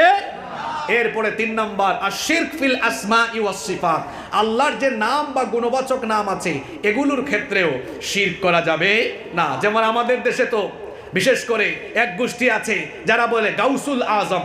গাউসুল আজম এটা বলা যাবে না। এটা বলা যাবে, আপনি যদি আপনার পূর্ববর্তী কাউকে অনুসরণ করে তো গায়ের জুড়ে বলতে পারেন, কিন্তু এটা আপনি কোরআন সুন্নাহর জোর দিয়ে বলতে পারবেন। গাউসুল আজম কে? জোরে বলতে হবে কে? আল্লাহর কোনো গুণ নিয়ে মানুষের সাথে সেট করে দেওয়া যাবে না। তো শিরকের এই প্রকারগুলো নিয়ে একাডেমিক আলোচনা করতে গেলে লম্বা সময় লাগবে। আমি শুধু আমাদের সমাজে প্রচলিত কিছু শিরক এগুলো আমি আপনাদের সামনে তুলে ধরছি, যেগুলো আমাদের সমাজে প্রচলিত আছে। আপনাদের কষ্ট হচ্ছে না তো? 1 নাম্বার দেখুন, আমাদের সমাজের প্রচলিত কিছু শিরক। আল্লাহ যেটা করতে পারেন মানুষ সেটা করতে পারে, এটা বিশ্বাস করা আল্লাহর সাথে। যেমন সন্তান দেওয়ার মালিক কে? আমি কোনো মাজারে গেলাম, আমি কোনো জীবিত বা মুর্দা অলির কাছে গেলাম, গিয়ে বললাম বাজান আমাকে সন্তান দেন, এটা হবে আল্লাহর সাথে শিরক করা। কারণ আল্লাহ কোরআনে বলেছেন লিল্লাহি মুলকুস সামাওয়াতি ওয়া লিল্লাহি মা ফিস সামাওয়াতি ওয়া মা ফিল আরদি ইয়াখলুকু মা ইয়াশা ইয়াহাবু লিমান ইয়াশাউ ইনাসান ওয়া ইয়াহাবু লিমান ইয়াশাউ যুকুর আও ইউযাওয়িজুহুম যুকরানান ওয়া ইনাসা ওয়া ইয়াজআলু মান ইয়াশাউ আকিমা ইন্নাহু আলিমুন কাদির। আল্লাহ তাআলা বলেছেন আসমান সমূহ আর জমিনে যা কিছু আছে সব কিছুর মালিকানা কার? তিনি যা চান তাই সৃষ্টি করতে পারেন। তিনি যাকে চান তাকে পুত্র সন্তান দেন, যাকে চান তাকে কন্যা সন্তান দেন, যাকে চান তাকে ছেলে মেয়ে উভয়টা মিলিয়ে দেন, যাকে চান ছেলে মেয়ে কোনোটাই দেন না, তার বউকে বন্ধা অবস্থায় আল্লাহ রেখে দেন। তাহলে বলেন তো সন্তান দেওয়ার মালিক কে? আপনি যদি মনে করেন অমুক বাবা বা অমুক মাজারে গেলে সন্তান হয়ে যাবে, এটা আল্লাহর সাথে শিরক। রোজগারের বরকত অমুক মাজারে গেলে হয়ে যাবে, এটা মনে করা শিরক। কারণ রোজগারের মধ্যে উপার্জনের মধ্যে বরকত দিতে পারেন কে? অমুক মাজারের পানি পোড়া খেলে অথবা অমুক পীরের দরবারে চলে গেলে আমি পরীক্ষায় পাস, এমনটা মনে করাও আল্লাহর সাথে শিরক। আমাদের চট্টগ্রামের এক জাহেল, সে নিজেকেই হুজুর বলে, তার নামটাও শুদ্ধ করে বলে না, জাহাঙ্গীর হুজুর বলে। কিছু ছেলেদেরকে নিয়ে গিয়েছে মাজারে, মাজারে যাওয়ার পরে বলতেছে ও বাজান, আবার কয়েকটা সালাম দিয়েছে চতুর্দিকে তাকায়া, ও বাজান এই ছেলেগুলা পরীক্ষা দিবে, পরীক্ষা ইমতেহান মে কামিয়াবি নসিব করো, এরকম মনে কি জানি একটা বলছে, আমি একবারই শুনেছিলাম। তো বাবা জীবিত হোক মৃত হোক, কোনো বাবা কি পরীক্ষায় পাশ করায় দিতে পারবে? পরীক্ষায় পাশ করার জন্য পড়াশোনা করে আল্লাহর কাছে দোয়া করতে হবে, আল্লাহ তুমি সুস্থতার সাথে নিরাপদে সেন্টারে গিয়ে পরীক্ষার তৌফিক দাও, ভালো রেজাল্ট করার তৌফিক দাও। দিবেন কে? আল্লাহ। এই জাহেলগুলাকে মানুষ কেন যে মাহফিলের মঞ্চে উঠায় দেয়, কেন যে মাহফিলের মঞ্চে উঠায় দেয়? প্রশাসনের ভাইরা যদি এখানে থাকেন তাদেরকে বলছি, যারা কোরআন সুন্নাহর সত্য কথাগুলো মানুষকে বলেন তাদের মাহফিলে প্রশাসনিকভাবে আপনারা সহযোগিতা বাড়িয়ে দেন। আর যারা মানুষের ঈমান আকীদাকে নষ্ট করছে প্রশাসনিকভাবে তাদের প্রোগ্রামগুলো বন্ধ করে দেন, কারণ এরা ঈমানের জন্য অত্যন্ত ক্ষতিকর, ঈমানের জন্য অত্যন্ত। এই সাতকানিয়া এবং লোহাগাড়ায় এই সকল ভণ্ডরা যেন মানুষের ঈমান নিয়ে খেলা করতে না পারে, স্থানীয় জনপ্রতিনিধিবৃন্দ সহ প্রশাসন সহ আপনাদের সবাইকে সচেতন এবং সজাগ থাকতে হবে। ইসলামের সম্পর্ক মাজারের সাথে নয়, ইসলামের সম্পর্ক মসজিদের সাথে। নবী এবং সাহাবীরা যেখানে গিয়েছেন মাজার করেন নাই, মসজিদ করেছেন। নবীজি মদিনায় গিয়ে কি বানিয়েছেন? মসজিদে না, আগে বানিয়েছেন মসজিদে কুবা, মসজিদে, এরপরে মসজিদে মদিনায় ঢুকার আগে ওই কুবা অঞ্চলে একটা মসজিদ প্রতিষ্ঠা করলেন, সেটার নাম মসজিদে কুবা। আর মদিনায় ঢুকে বানালেন মসজিদে নববী। সাহাবীদের জীবনী পড়ে দেখেন, যেখানেই গিয়েছেন তারা মসজিদ বানিয়েছেন। আমার বাড়ি তো সিলেটেই। আপনি ভাববেন না যে হাসিবুর রহমান মনে হয় ওলিয়া উলিয়া বিরোধী। আপনি কারে ওলিয়া উলিয়া বিরোধী বলেন? আমার সিলেট হলো এমন এক এলাকা যেখানে 360 জন আউলিয়া এসেছেন। আল্লাহু আকবার। আমি তো শাহজালাল রহমতুল্লাহি আলাইহির এলাকার মানুষ। আপনি পীর আমাকে বুঝায়েন না। আল্লাহর ওলি শাহজালাল রহমতুল্লাহ আলাইহি তিনি যখন তার 360 জন সঙ্গী সাথীকে নিয়ে সিলেটে ঢুকেছেন, গৌর গোবিন্দ তখন তার হুঙ্কারে সিলেট ছেড়ে পালিয়ে গিয়েছিল। আপনি মাজার খুলে বাজার খুলে বসে আছেন আর মানুষের হাদিয়া তুফা খাচ্ছেন। আর আল্লাহর ওলিরা তারাই বাংলাদেশে ঢুকে জালিমদের বিরুদ্ধে জিহাদ করে এদেশের মানুষকে ইসলামের দিকে আকৃষ্ট করেছে। পীর মুরিদি আমাদেরকে শিখায়েন না। এই চট্টগ্রামেও তো আল্লাহর ওলি শাহ আমানত রহমতুল্লাহ আলাইহি সহ এটাকে 12 আউলিয়ার জমিন বলা হয়, ঠিক কিনা বলেন? ওলি আউলিয়াদের সাথে আমাদের কোনো দুশ্মনী নাই, কারণ এই বাংলাদেশে আমরা ইসলাম পেয়েছি ওলি আউলিয়াদের মাধ্যমে। কিন্তু ওলি আউলিয়াদের কবরকে মাজারের নামে বাজার বানিয়ে ব্যবসা করে যারা মানুষের ঈমান আকীদাকে নষ্ট করছে, এদের সাথে আমাদের কোনো সম্পর্ক। চিন্তা করেছেন? আমাদের সিলেটে গেলে দেখবেন শাহজালাল রহমতুল্লাহ আলাইহির মাজারের মধ্যে বিরাট বড় বড় ড্যাগ। আপনারা ড্যাগ বলেন না পাতিল বলেন? আমি কয়েকবার এগুলো দেখলাম, দেখার পরে ভাবলাম এই ড্যাগ ভরে যায় টাকা পয়সা, এগুলো যায় কোথায়? আমি একজনকে জিজ্ঞেস করলাম কিউরিসিটি নিয়ে, ভাই শাহজালাল রহমতুল্লাহ আলাইহি কি রাতের বেলা কবর থেকে উঠা তিনি কি সব টাকা পয়সা নিয়ে আবার রাতের বেলায় চলে যান? ফাইজলামি করেন? তাইলে যায় কোথায়? কিছু বলে না। যায় কোথায় না বললেও আমরা জানি যারা এই মাজারকে বাজার বানিয়ে সিন্ডিকেট করে যারা মাজারের টাকা পয়সাগুলো লুটে পুটে খাচ্ছে, তাদের পকেটে এগুলো যাচ্ছে। মাজারের সাথে ইসলামের কোনো সম্পর্ক। আল্লাহর ওলি যারা, তাদেরকে আমরা ভালোবাসি, তাদের কবরের পাশ দিয়ে গেলে আমরা জিয়ারত করে চলে যাব, কিন্তু মাজারকে বাজার বানিয়ে সেটাকে ব্যবসার কেন্দ্রে পরিণত করা যাবে। বলছিলাম সমাজে প্রচলিত কিছু শিরকের কথা। আল্লাহ যেটা দিতে পারেন, কোনো ব্যক্তি সেটা দিতে পারে, এটা মনে করা হলো শিরক। সন্তান দিতে পারেন কে? আরে আপনি সন্তান চাওয়ার জন্য জীবিত মৃত ব্যক্তির কাছে যান কেন? জাতির পিতা ইব্রাহিম আলাইহিস সালামের তো 86 বছর বয়স পর্যন্ত সন্তান ছিল না। সন্তান চেয়েছেন কার কাছে? জাকারিয়া আলাইহিস সালামের স্ত্রী বন্ধা, চিকিৎসা বিজ্ঞান বলে বন্ধা নারী সন্তান দিতে পারে না। তিনি মারিয়ামের ঘরে একদিন গেলেন, গিয়ে দেখলেন সিজন ছাড়া তার ঘরে ফল। মনে করেন এখন তো বাংলাদেশে আমের জামের সিজন না, কারো ঘরে যদি এই সিজনাল আম আর জাম পাওয়া যায়, বলেন তো ব্যাপারটা স্বাভাবিক না অস্বাভাবিক? তিনি মারিয়ামের ঘরে গিয়ে দেখলেন সিজন ছাড়াই তার ঘরে ফলমূল। জিজ্ঞেস করলেন, মারিয়াম এই ফলমূল তুমি কোথায় পেয়েছো? তিনি তখন বললেন, মিন ইনদিল্লাহ, আল্লাহর তরফ থেকে পেয়েছি। তিনি তখন ভাবলেন, আরে সিজন ছাড়াই যদি আল্লাহ ফল দিতে পারেন, তো আমার বউ তো বন্ধা, আল্লাহ তো চাইলে আমার বন্ধা বউয়ের ঘরেও সন্তান দিতে পারেন। সঙ্গে সঙ্গে নামাজে দাঁড়িয়ে গেলেন। আল্লাহ সেই ঘটনা কোরআনে কারিমে তুলে দিয়েছেন। নামাজ আদায় করলেন, আল্লাহর কাছে দোয়া করলেন। জাকারিয়া আলাইহিস সালামের দোয়া কোরআনে কারিমে তুলে দিয়েছেন কে? তিনি বললেন, রব্বি লা তাযরনি ফারদান ওয়া আনতা খায়রুল ওয়ারিসিন, রব্বি হাবলি মিন লাদুনকা যুররিয়াতান তাইয়্যিবা। আমাদের গোটা দুনিয়ার ডাক্তাররা একমত, বন্ধা নারীর ঘরে কখনো সন্তান হয়। কিন্তু জাকারিয়া আলাইহিস সালাম দুয়ার মাধ্যমে আল্লাহর কাছে চেয়ে অসম্ভব জিনিসটাও তার জন্য সম্ভব হয়ে গেল। তিনি যখন দোয়া করলেন আল্লাহর কাছে, তার চাওয়া এত ভালো লাগলো, আল্লাহ দোয়া কবুল করে বললেন, জাকারিয়া এত সুন্দর দোয়া তুমি করেছো, তোমার দোয়া আমি কবুল করলাম, আর তোমার বন্ধা স্ত্রীর ঘরে আমি ইয়াহিয়াকে জন্মদানের সুসংবাদ দিলাম। সন্তান নাই, চাইবেন কার কাছে? ছাত্ররা কথা বলো, পরীক্ষায় পাশ করবা, চাইবা কার কাছে? উপার্জনে বরকত চাইতে হবে কার কাছে?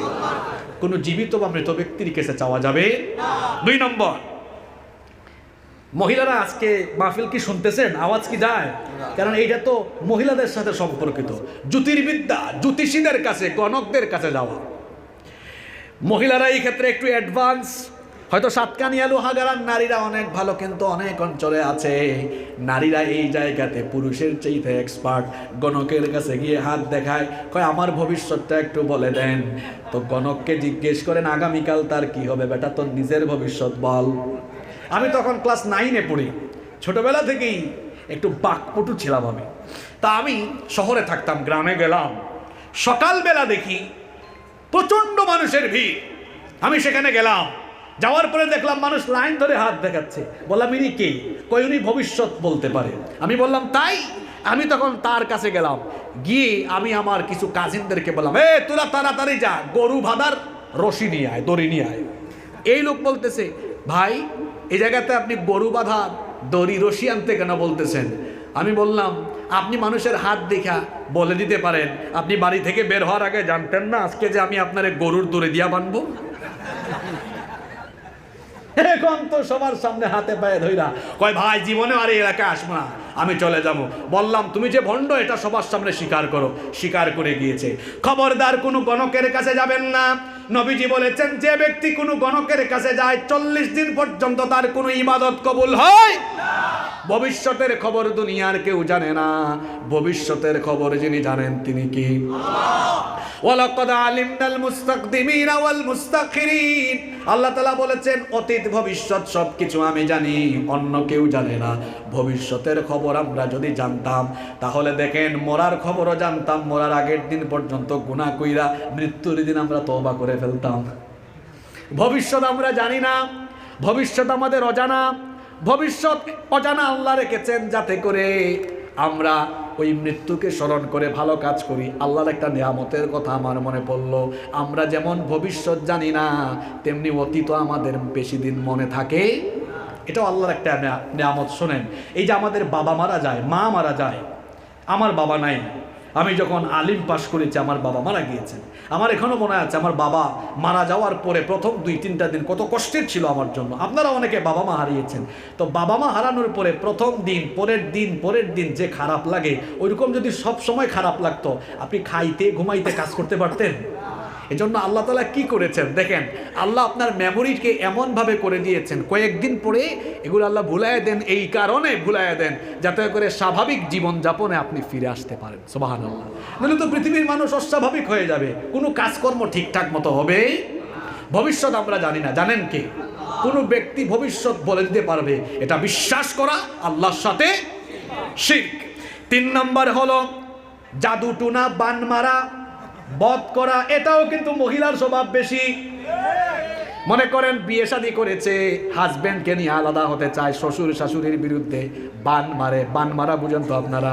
জাদুটুনা করে, জাদুটুনা বান মারার জন্য খারাপ জিনের আশ্রয় নেয়, খারাপ লোকের কাছে যায়, এটাও আল্লাহর সাথে শিরক। 4 নম্বর, অনেক মানুষ আছে হাতের মধ্যে আংটি দেয়। আংটি দেয় না? আংটি দেয় বিভিন্ন পাথরের ধাতব পদার্থ নির্মিত অনেক আংটি আছে, বিভিন্ন পাথরের আংটি বিভিন্ন দোকানে বিক্রয় করে। বলে এই পাথরের আংটি যদি আপনি ব্যবহার করেন বাত হবে না, ব্যথা হবে না, এই রোগ হবে না, ওই রোগ হবে না। কেউ যদি এই কথা বিশ্বাস করে রোগ থেকে নিরাময়ের উদ্দেশ্যে হাতের মধ্যে আংটি পরে, আল্লাহর সাথে শিরক হয়ে যাবে। কারণ হলো রোগ ব্যাধি থেকে নিরাময় দাতা এবং রোগদাতা মুক্তিদাতা কে? রোগ দেন কে? ভালো করে দেন কে? কোনো পাথরের আংটি রোগ ভালো করে দিতে পারে না। আইয়ুব আলাইহিস সালাম 18 বছর পর্যন্ত অসুস্থ ছিলেন। আইয়ুব আলাইহিস সালাম 18 বছর পর্যন্ত অসুস্থ থেকে তার গোটা শরীরের মধ্যে, জি হ্যাঁ, আমার হাতে আংটি তো ওই নিয়তে না, নিয়ত তো বুঝতে হবে। আমি তো বলছি যে নিয়তটা কি? আপনার পাথর আপনাকে রোগ বালাই থেকে ভালো রাখবে, এটার কারণে যদি আপনি দেন তো আপনার শিরক হবে। আপনি সাজসজ্জার জন্য দিয়েছেন, আপনার ইচ্ছে হয়েছে দিয়েছেন, এতে কোনো অসুবিধা নাই। কথা বুঝতে হবে। আমার আংটির পাথর এটা আমার রোগ বালাই থেকে আমাকে হেফাজত করবে, এটা মনে করা হলো শিরক। রোগদাতা এবং রোগ থেকে শিফাদাতা কে? এরপরে আসুন অনেক মানুষ আছে মাজার স্পর্শ করে মনে করে এই মাজার আমার জন্য বরকতের। অনেকে আছে মাজারের মাটি নিয়ে যায় তাবিজ বানায়া, ওই তাবিজের ভেতরে ওই যে তাবিজের কি জানি বলে, এটার নাম কি, যে ভাষা আপনাদের বলেন, যাই হোক যেটা বলছেন আপনারা ওইটা, আপনাদের মাখরাজ অনেক কঠিন। আমি এক যুগের বেশি চিটাগাংয়ে থাকি, আপনাদের ভাষা বুঝি, কিন্তু আপনাদের ভাষা বলতে গেলে আমার একদম মানে দাঁত মুখ ভেঙে যাওয়ার মতো অবস্থা হয়। কি চমৎকার ভাষা! তা আপনাদের ভাষা যেমন, আমরার ভাষাও বড় সাংঘাতিক। আমরাও সিলেটি মাতলে হয়তো তুরা তুরা বুঝবা, বাকি কিন্তু বুঝতে না। এটাও বড় ডেঞ্জারাস। আর চিটাগাংয়ের মানুষের সাথে আমাদের সিলেটি মানুষদের ভাষা ছাড়া সব মিল, এটা জানেন কিনা আপনারা? আপনাদের সাথে সিলেটি মানুষদের ভাষা ছাড়া সব মিল আছে। কিন্তু আপনাদের মেহমানদারিতা, আতিথেয়তা, খাওয়া দাওয়া, আপনাদের চলাফেরা, আপনাদের যে সামাজিকতা, এগুলোর সাথে সিলেটিদের 100% মিল আছে। শুধু মিলে না একটা জিনিস, ওইটা কি?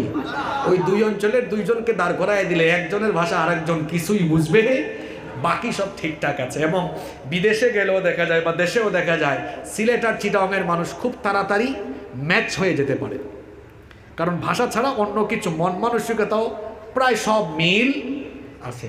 যাই হোক, আমি বলছিলাম ওই যে মাজার, এই আপনার তাবিজের ইয়ের মধ্যে মাটি ঢুকায়, অথবা অনেকে আছে এমন কোন পীর সাহেবের শরীর বা পা চুমু খায় বরকতের উদ্দেশ্যে, এগুলো শিরক। বরকতের একমাত্র মালিক যিনি, জুড়ে বলেন তিনি কে?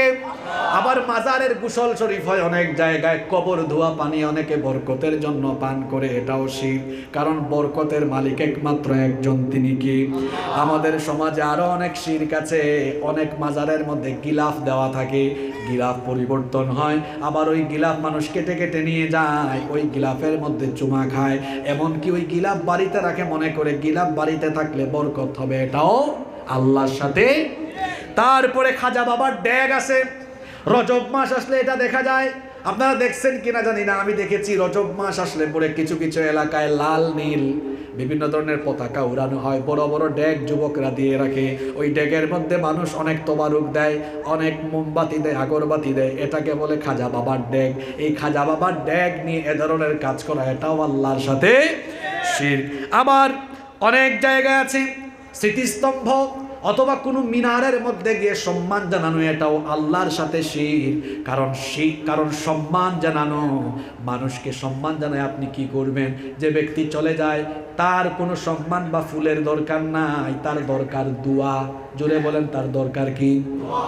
কবরে থাকা মানুষ এমন অসহায় থাকে, সাঁতার না জানা মানুষ পানিতে পড়ে গেলে যেমন অসহায়, কবরে শুয়ে থাকা মানুষটাও দোয়ার জন্য অসহায়। আমরা দোয়া করলে কবরবাসীর লাভ আছে না নাই? তারপর শিখা ও নির্বাণ, আগুনের সামনে গিয়ে মাথা নত করে নীরব থাকে, এটাও আল্লাহর সাথে শিরক। কারণ বান্দা কেবলমাত্র গোলামের মতো অনুগত হয়ে একজনের সামনে দাঁড়াবে, তিনি কে? মঙ্গল প্রদীপ প্রজ্বলন করে, মঙ্গল শোভাযাত্রা করে মঙ্গলের কামনা করা, এটাও হলো শিরক। এটা হলো একটা ধর্মের ধর্মীয় কালচার। যে যার ধর্ম পালন করবে, আমাদের কোনো আপত্তি। হিন্দু ভাইরা তাদের ধর্ম পালন করবে, খ্রিস্টান ভাইরা তাদের ধর্ম পালন করবে, বৌদ্ধ ভাইরা তাদের ধর্ম পালন করবে, আমরা আমাদের ধর্ম পালন করব। যার যার ধর্ম যার যার পালন করবে, প্রয়োজনে রাষ্ট্র নিরাপত্তা দিবে, প্রশাসন সহযোগিতা করবে। আমরা কোনো ধর্মের দেবতাকে গালি দিব না, কোনো ধর্মের মানুষকে গালিগালাজ করব না, কারণ আল্লাহ আমাদেরকে এটা শিখান নাই, রসুল আমাদেরকে এটা শিখান নাই। কিন্তু অন্য ধর্মের ধর্মীয় কালচারকে আমাদের উপর জোর করে চাপিয়ে দিলে সেটাও আমরা বরদাস্ত করব না। মঙ্গল প্রদীপ প্রজ্বলন, মঙ্গল শোভাযাত্রা, এটা যাদের ধর্মীয় কাজ তারা করুক, কোনোদিন আমরা কোনো কথা বলবো না, আমরা চুপ হয়ে যাব। কিন্তু সেটাকে যদি আমাদের ঘাড়ে জোর করে চাপিয়ে দেওয়ার চেষ্টা করা হয়, কেউ চুপ থাকবো না আমরা। আজ সেটাকে আমাদের সংস্কৃতি বলে আমাদের পাঠ্য বইয়ে ঢুকিয়ে দেওয়া হয়েছে, এটা তো আমরা চুপ থাকতে পারবো না। কেউ যদি আমাদের সামনে মূর্তির পূজা করে, আমরা কিচ্ছু বলবো না, এটা তার ধর্ম, সে পালন করবে, আমাদের কোনো অসুবিধা। হিন্দু মন্দিরে যাবে, আমাদের আপত্তি নাই। খ্রিস্টানরা তাদের উপাসনালয়ে যাবে, বৌদ্ধরা তাদের উপাসনালয়ে যাবে, আমরা কোনোদিন বাধা দিব না, গালিও দিব না, তাদের নিয়ে আমরা কোনো আপত্তিকর কথাও বলবো না। যদি তারা নিরাপত্তার অভাব বোধ করে, তাদের উপাসনালয় প্রয়োজনে আমরা পাহারা দিব। কি দিবেন না আপনারা? তাদের ধর্মীয় অনুষ্ঠান পালনে আমরা কোনো ব্যাঘাত ঘটাতে পারবো?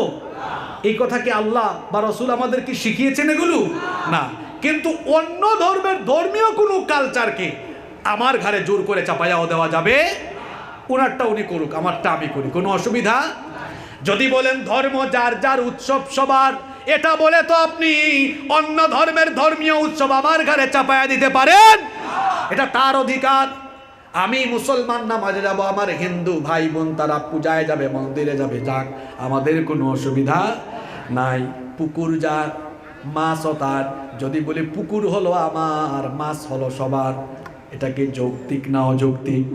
পুকুর যার, মাছও তার, দোকান যার, পণ্য তার, তেমনি ধর্ম যার, উৎসব তার। উৎসব কখনো, ধর্ম কখনো একজনের উৎসব কখনো আরেকজনের উৎসব হতে পারে না। যার যার ধর্ম তারা পালন করবে, আমরা কেউ কাউকে বাধা দিব না।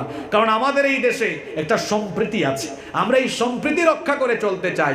আমরা ধর্মে ধর্মে দাঙ্গা দেখতে চাই না। আমরা চাই সকল ধর্মের মানুষ এই বাংলাদেশে সুখে শান্তিতে মিলেমিশে বসবাস করতে। কেউ কারো জন্য আমরা বিশৃঙ্খলার কারণ হতে চাই। অনধিকার চর্চা করা যাবে না, কারোটা আমার গায়ে জোর করে চাপায়ে দেওয়া যাবে না। তারপরে অনেকে আছে মুরাকাবা করে ধ্যান ধরে তার তাসাউফের পীরকে স্মরণ করে তাকে ডাকতে থাকে, এটাও হলো শিরক। কারণ একজন মুসলমান সুসময়েও ডাকবে আল্লাহ, দুঃসময়েও ডাকবে আল্লাহ, সুস্থতায়ও আল্লাহ, অসুস্থতায়ও আল্লাহ, ভালো সময়েও আল্লাহ, খারাপ সময়েও আল্লাহ, সর্বাবস্থায় আমরা যাকে ডাকবো তিনি কে? তারপরে অনেক এলাকায় পীরের জন্য অনেক বাড়িতে ঘর সাজায় রাখে, ওই ঘরে কেউ যায় না, আগরবাতি মোমবাতি জ্বালায় রাখে। যদি বলেন কেন সাজায় রেখেছেন, সে বলে আমার পীর সাহেব এখানে ধ্যানে ধ্যানে আসেন, রুহানি ভাবে আসেন।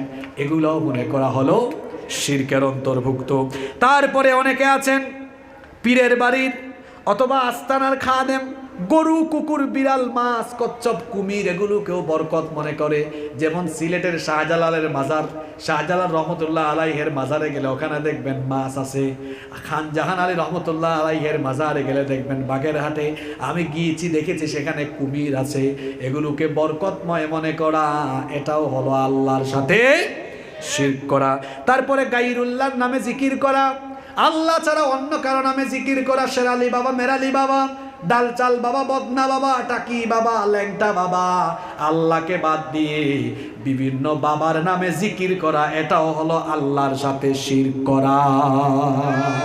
আপনারা কি আমার কথা কষ্ট পাচ্ছেন নাকি? তারপরে আমার কামেল পীরের কোনো গুনাহ নাই, এইটাও মনে করা যাবে না। তারপরে অনেকে আছেন আহারে ভণ্ডের ভণ্ড, কয় আমরা দিলে দিলে নামাজ আদায় করি। কিভাবে? কয় আমরা দিলে দিলে নামাজ আদায় করি, মনে মনে আমরা নামাজ আদায় করি, মসজিদে যাই না, মনে মনে নামাজ আদায় করে।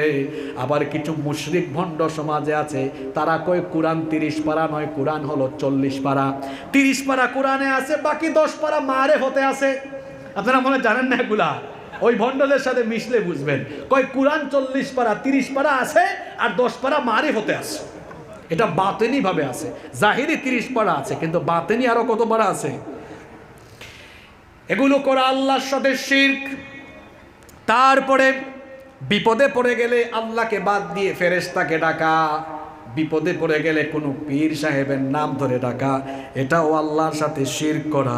তারপরে আরো অনেক শিরক আছে, আরো অনেক শিরক আছে। দেখা যায় গায়রুল্লাহর নামে অনেকে কসম করে, বাবার নামে কসম, মায়ের কসম, দাদার কসম, দাদির কসম, বিদ্যার কসম।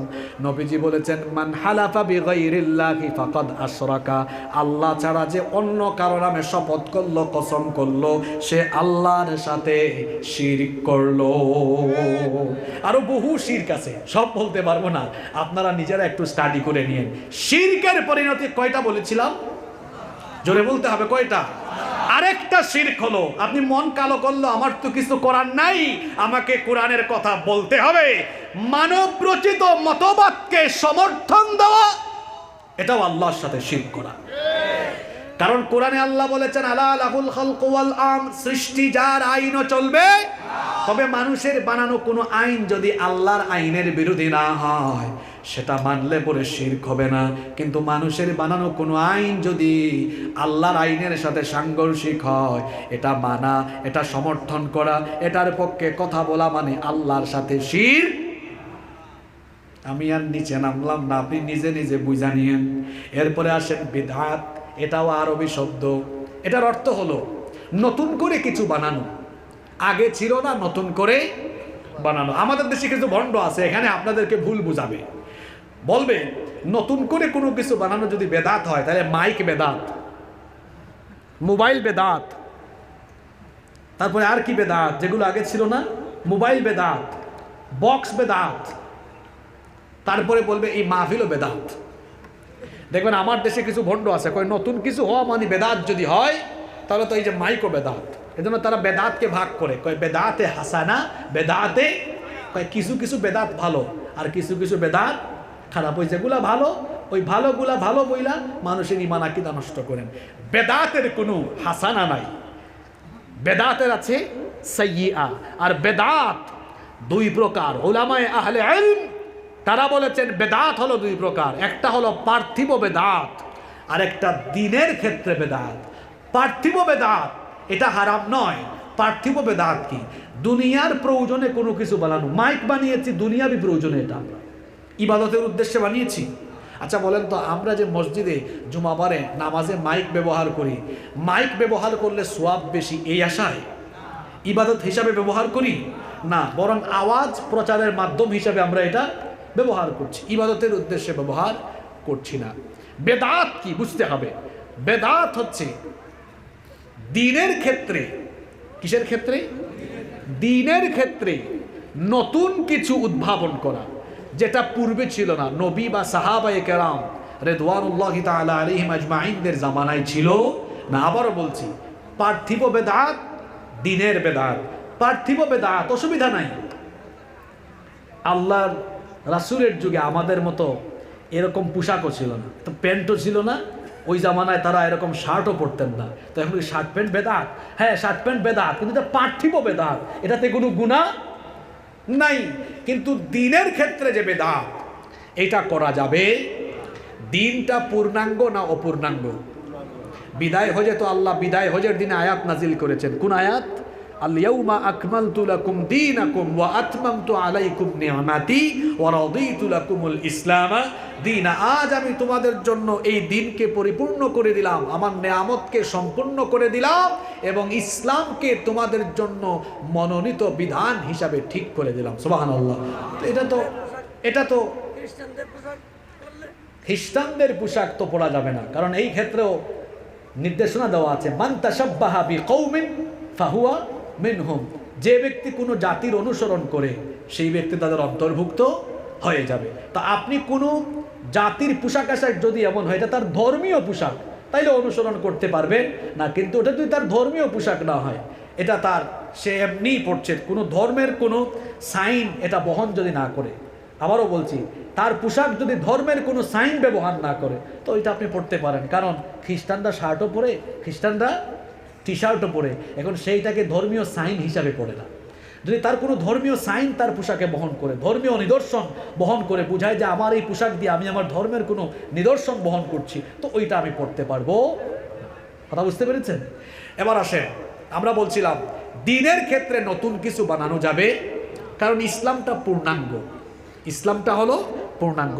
নবীজি বলেছেন, মান আহদাথা ফি আমরিনা হাদা মা লাইসা ফিহি ফাহুয়া রাদ্দুন।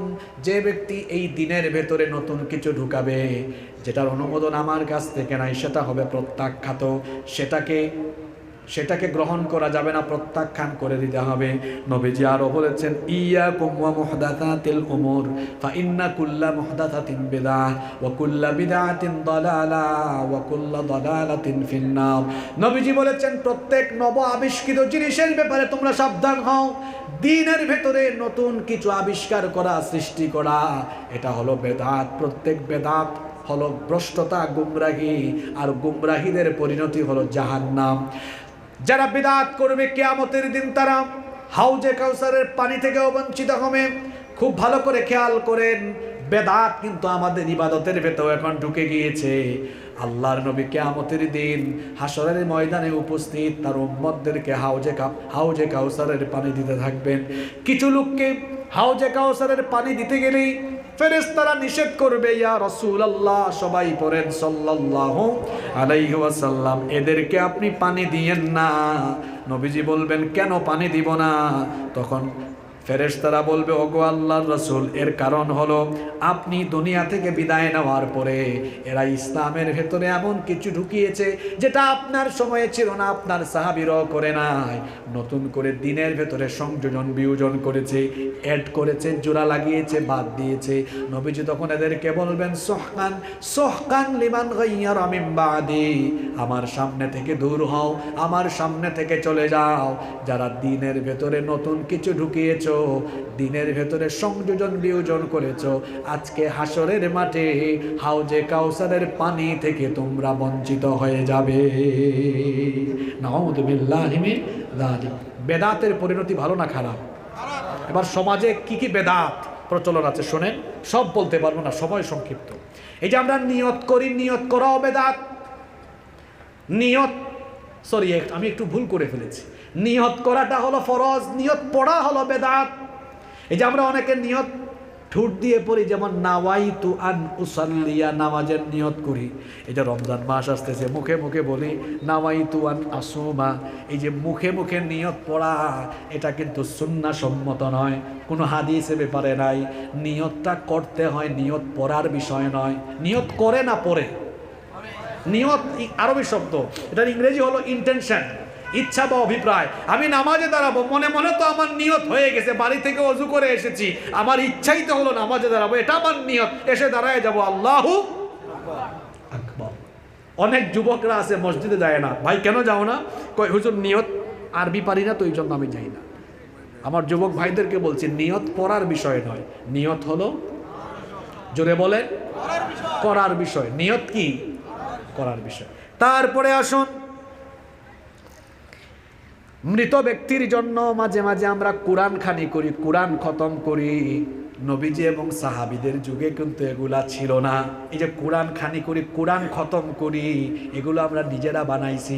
কোনো সাহাবী আরেক সাহাবী মারা গেলে তার জন্য কোরআন খতম দেন নাই, কারণ কোরআন আল্লাহ মরা মানুষের জন্য নাজিল করেন নাই, কোরআন আল্লাহ আমার আপনার মতো জিন্দা মানুষের জন্য নাজিল করেছে। আমার কথা কি বুঝতেছেন? বিষয় দিয়েছেন সেনসিটিভ, কথাবার্তাও হয়ে যাবে সেনসিটিভ। এখন কিছু কিছু কথা আপনার হয়তো শুনতে খারাপ লাগবে, তো বিষয়টাও তো সেনসিটিভ বিষয়, কথাও হবে সেনসিটিভ। শুনেন, যার জন্য খতম দিচ্ছেন এমনও হতে পারে এই লোক জীবদ্দশায় জীবনে কোনোদিন কোরআনও পড়ে নাই। যার জন্য খতম দিচ্ছেন এমনও হতে পারে জীবদ্দশায় ওই লোক কোরআনের মাহফিলের ধারে কাছে তো আসেও নাই, সুযোগ পাইলে মাহফিল বন্ধ করে দিয়েছে। যার জন্য খতম দিচ্ছেন জীবিত অবস্থায় কোরআনওয়ালাদেরকে ফাঁসিতে ঝুলাইয়া মাইরা ফেলেছে। যার জন্য খতম দিচ্ছেন হয়তো ওই ব্যক্তি জীবিত অবস্থায় কোরআনের আন্দোলনের সাথে বিরোধিতা করেছে। যেই ব্যক্তি মরার আগ পর্যন্ত গোটা জীবন কাটায় দিল কোরআন বিরোধিতায়, মরার পরে তার জন্য কোরআনের খতম দিয়া তারে আপনি জান্নাতে পাঠিয়ে দিবেন। জান্নাতে তো সুজা যে ব্যক্তির মরার আগ পর্যন্ত গোটা জীবন কোরআন বিরোধিতায় যায়, কোরআন বিরোধী ওই লোকটার জন্য সাধারণ আলিম উলামা নয়, কাবা শরীফের ইমামরাও যদি কিয়ামত পর্যন্ত খতম দেয়, এই খতম ওই কোরআন বিরোধী মুর্দা ব্যক্তির কোনো উপকারে আসবে না। কোরআন মরা মানুষের জন্য এসেছে নাকি? এটা এসেছে আপনি জীবিত থাকবেন। এখন সময়, এখন কোরআন পড়েন, বুঝেন, কোরআনের রঙে রঙিন হন। জিতা অবস্থায়, জীবিত অবস্থায় কোরআন ধরলেন না, হ্যাঁ, মরার পরে আপনি কোরআনের খতম দিয়ে চলে যাবেন। জান্নাত কি এত সোজা? মৃত ব্যক্তির জন্য দোয়া করতে পারেন, অসুবিধা নাই। এরপরে আসুন, জুড়ে জুড়ে চিল্লায়া চিল্লায়া জিকির করা, এইটাও নবী এবং সাহাবীদের আমল নয়। নবী আর সাহাবীদের আমলের বিপরীত নতুন কোনো আমল আপনি বানাতে পারবেন না। এরপরে আসুন, আরও কত ধরনের বেদাত আমাদের সমাজের মধ্যে প্রচলিত আছে। বড় লজ্জাজনক একটা কথা, বলতেও আমার লজ্জা লাগে। অনেক মানুষ আছে প্রস্রাব করার পরে, পেশাবের পরে লজ্জাস্থান ধরে 40 কদম হাঁটাহাঁটি করে। এটাও সুন্নাহসম্মত পদ্ধতি নয়। অনেকে আছে রাস্তার ধারে দাঁড়াইয়া এই কাম করে, নারীরা দেখলে, আরে হিন্দু বৌদ্ধ খ্রিস্টানরা তো দেখলে বলবে হায় হায় হায় হায়, মহিলারা এটা দেখলে দৌড়ে পালাবে। দেখছো নি কারবার, হ্যাঁ দাঁড়ায় আছে কেমনে, কিন্তু বলতেও লজ্জা লাগে। অনেকে আছে 40 কদম হাঁটাহাঁটি করে আবার কুতানি মারে। বললাম কুতানি মারছেন কেন? কয় ক্লিয়ার হওয়ার জন্য। তো ক্লিয়ার হওয়ার জন্য কি কুতানি মারা লাগে? এটা আসলে মনের রোগ। আপনি যখন বসে আছেন, আপনি যখন কাজ করছেন, বসে থাকেন না, এটা অটোমেটিক ক্লিয়ার হওয়ার জিনিস, এটা অটোমেটিক ক্লিয়ার হয়ে যাবে। এই যে দাঁড়ায়া, আচ্ছা বলেন তো, এটা আসলে দেখতে বিশ্রী লাগে না? এই যে লজ্জাস্থান ধরে 40 কদম হাঁটাহাঁটি করছে, এটা তো দেখতে খুব বিশ্রী লাগে। এগুলো বিদআত, এগুলো নবী বা সাহাবীদের কোনো আমল। এরপরে ওই যে বিভিন্ন ধরনের খতম মানুষ সমাজে আবিষ্কার করেছে, খতমে ইউনুস, এরপরে খতমে তাহলিল, খতমে কালিমা, বানানো দুরুদ, যত কিছু আছে এগুলা হলো বিদআত। আপনি যে কোনো আমল আপনার নিজের মতো করলে হবে না, কারণ ইসলামটা হলো কমপ্লিট। আল্লাহ তাআলা কোরআনেও বলেছেন, মা আতাকুমুর রাসূলু ফাখুযুহু ওয়া মা নাহাকুম আনহু ফান্তাহু। রসুল যেটা নিয়ে এসেছেন সেটা গ্রহণ করে, যেটা নিষেধ করেছেন সেটা ছেড়ে। এরপরে আসুন 12ই রবিউল আউয়াল আমরা যেটা করি, এটা কোনো সাহাবীরা নবীজির জীবদ্দশায়ও করেন নাই, নবীজি যাওয়ার পরে এটা করেন নাই। আমাদের কিছু ভাইরা খামাখাই না বুঝে আমাদেরকেও গালাগালি করেন, অথচ আমরা তাদের দুশ্মন নই। নবীজির মিলাদ আলোচনা হওয়া দরকার, সিরাতও আলোচনা হওয়া দরকার। এটা একটা কমন বিষয়, আপনারা না বুঝে অনেকে লাফালাফি করেন। মিলাদ মানে হলো জন্ম, মিলাদ মানে কি? সিরাত মানে হলো জীবনী। আচ্ছা বলেন তো, কোনো ব্যক্তির জীবনী লিখলে তার জন্মের কথা প্রথমে আসে কি আসে না? যেমন বঙ্গবন্ধুরও তো একটা বই আছে, বঙ্গবন্ধুর অসমাপ্ত আত্মজীবনী আছে না? বা যে কারোর জীবনী আপনি পড়বেন, দেখবেন তার জীবনীটা শুরু হবে কোন জায়গা থেকে? জন্ম থেকে। তো আপনি যখন নবীজির সিরাতের আলোচনা করবেন, তখন তো আরম্ভ করতে হবে মিনাল মিলাদি, মিলাদ থেকে ইলাল ওয়াফাত, ওফাত পর্যন্ত। তাহলে বলেন তো, মিলাদ কি সিরাতের বাহিরে? আপনারা কথা বুঝতে পারেন নাই? তা আমরা তো নবীজির মিলাদ নিয়েও আলোচনা করতে চাই, নবীজির সিরাত নিয়েও আলোচনা করতে চাই। তিনি কিভাবে জন্মগ্রহণ করলেন, জন্মের সময় কি বরকত প্রকাশিত হলো, জন্ম থেকে নিয়ে নবীজির গোটা জীবনটাই আমরা আলোচনায় রাখতে চাই, আলোচনা করতে চাই। কিন্তু এটাকে ঢাকঢোল পিটাইয়া, এরপরে নাচানাচি কইরা, লাফালাফি কইরা এটাকে উৎসব হিসাবে পালন করার মতো কোনো বিষয় এটা নয়। সাহাবীরা এটা করেন নাই। সাহাবীরা নবীজির জীবনীকে অনুসরণ করেছেন, নবীজিকে আনুগত্য করেছেন। আপনিও আশিকে রাসূল হলে লাফালাফি না কইরা আপনিও নবীজির জীবনীকে অনুসরণ করে নবীজির মতো হওয়ার চেষ্টা করতে হবে। না বুঝা এই যে দলাদলি করা, এটা হলো অযথাই না বুঝে চিল্লাচিল্লি করা, এটা ছাড়া আর কিছুই না। আপনাকে বুঝতে হবে নবীজির মিলাদ, সিরাত দুটোই আলোচনা হওয়ার বিষয়। কিন্তু আপনি 12ই রবিউল আউয়াল আসলে বা রবিউল আউয়াল মাসে একদম ওদিক থেকে জুলুস বের করবেন, ওদিক থেকে জুলুস বের করবেন, বাড়ি বাড়ি গিয়া চাঁদা তুইলা মানুষের থেকে, অথবা বিভিন্ন ব্যবসা প্রতিষ্ঠানে জোর কইরা টাকা পয়সা কালেকশন কইরা এটা বিরিয়ানির আয়োজন করতেই হবে, এগুলো করবেন। এগুলো আপনি কোথায় পেয়েছেন? আপনি বরং ওই মাসে এবং সারা বছরে নবীজির জীবনী মানুষকে শোনান। আপনি নবীজির জীবনের একটা বই মানুষকে দেন, নবীজির মিলাদ নিয়ে, সিরাত নিয়ে, গোটা জীবনে নিয়ে আলোচনা করেন। কারণ নবীজির জীবনী আমাদের জানার দরকার আছে না নেই? এটা নিয়ে তর্কাতর্কি আপনি কেন করবেন? এছাড়াও সমাজে আরও অনেক সেন্সিটিভ, অনেক বেদাত আছে, সংক্ষিপ্ত সময়ে তো বলা সম্ভব নয়। আপনারা নিজেরাও পড়াশোনা করবেন। শুধু এতটুকু কথা সংক্ষেপে বলতে চাই, এই শিরক আর বেদাত এই দুইটা বিষয় হলো ঈমান বিধ্বংসী বিষয়। আর একজন মুমিনের সবচেয়ে বড় সম্পদ হলো ঈমান। সবচেয়ে বড় সম্পদ কি? টাকা পয়সা আছে, কিন্তু মরার আগে ফকির হয়ে কবরে গেলে জাহান্নামে যেতে হবে, এমন কথা কোরআনেও নাই, হাদিসেও নাই। ক্ষমতা আছে, ক্ষমতা হারাইয়া কবরে গেলে জাহান্নামে যেতে হবে, এমন কথাও কোরআন হাদিসে নাই। কিন্তু ঈমান হারা হয়ে কবরে গেলে জাহান্নামে যেতে হবে। এজন্য সবচেয়ে বড় সম্পদ হলো কি? ঈমান। এই ঈমানকে বাঁচিয়ে রাখার জন্য শিরক আর বেদাতের মতো ভয়াবহ এই বিষয়গুলো থেকে নিজের ঈমানকে সেভ করতে হবে, মনে রাখতে হবে। মনে আছে কিনা আপনাদের শিরকের ভয়াবহ ক্ষতির কথা বলছিলাম কয়টা? 1 নাম্বার, আল্লাহর ক্ষমা থেকে বঞ্চিত। 2 নাম্বার, এরা চিরস্থায়ী জাহান্নামী। 3 নাম্বার, সমস্ত আমল বরবাদ। 4 নাম্বার, নবী বা ইমানদারের দোয়া এর জন্য কবুল হবে। গুনাহগারের জন্য দোয়া করছেন, আল্লাহ হয়তো কবুল করে ফেলবে। বলছিলাম না, গুনাহ কইরা গেছে, আল্লাহ তারে মাফ কইরা জান্নাতে দিতে পারেন। শিরক করে গেলে হবে। 5 নাম্বার হলো, ইমানের ভেতরে শিরকের মিশ্রণ ঘটলে আপনার নামাজ, রোজা, হজ, যাকাত কোনো আমল কবুল হবে না। আর বেদাতের পরিণতি হলো জাহান্নাম। বেদাতের পরিণতি কি? জাহান্নাম। তাহলে এই শিরক আর বেদাত, ইমান বিধ্বংসী, এই 2টি বিষয় থেকে আমাদের 24 ঘন্টা নিজেদের ইমানকে সেফ রাখতে হবে। আল্লাহ যেন আমাদেরকে কথাগুলো বুঝার, মানার এবং ইমানের উপরে অটল থাকার তৌফিক দান করেন। আমরা সবাই বলি আমিন। আর কোনো কথা যদি আপনাদের না থাকে,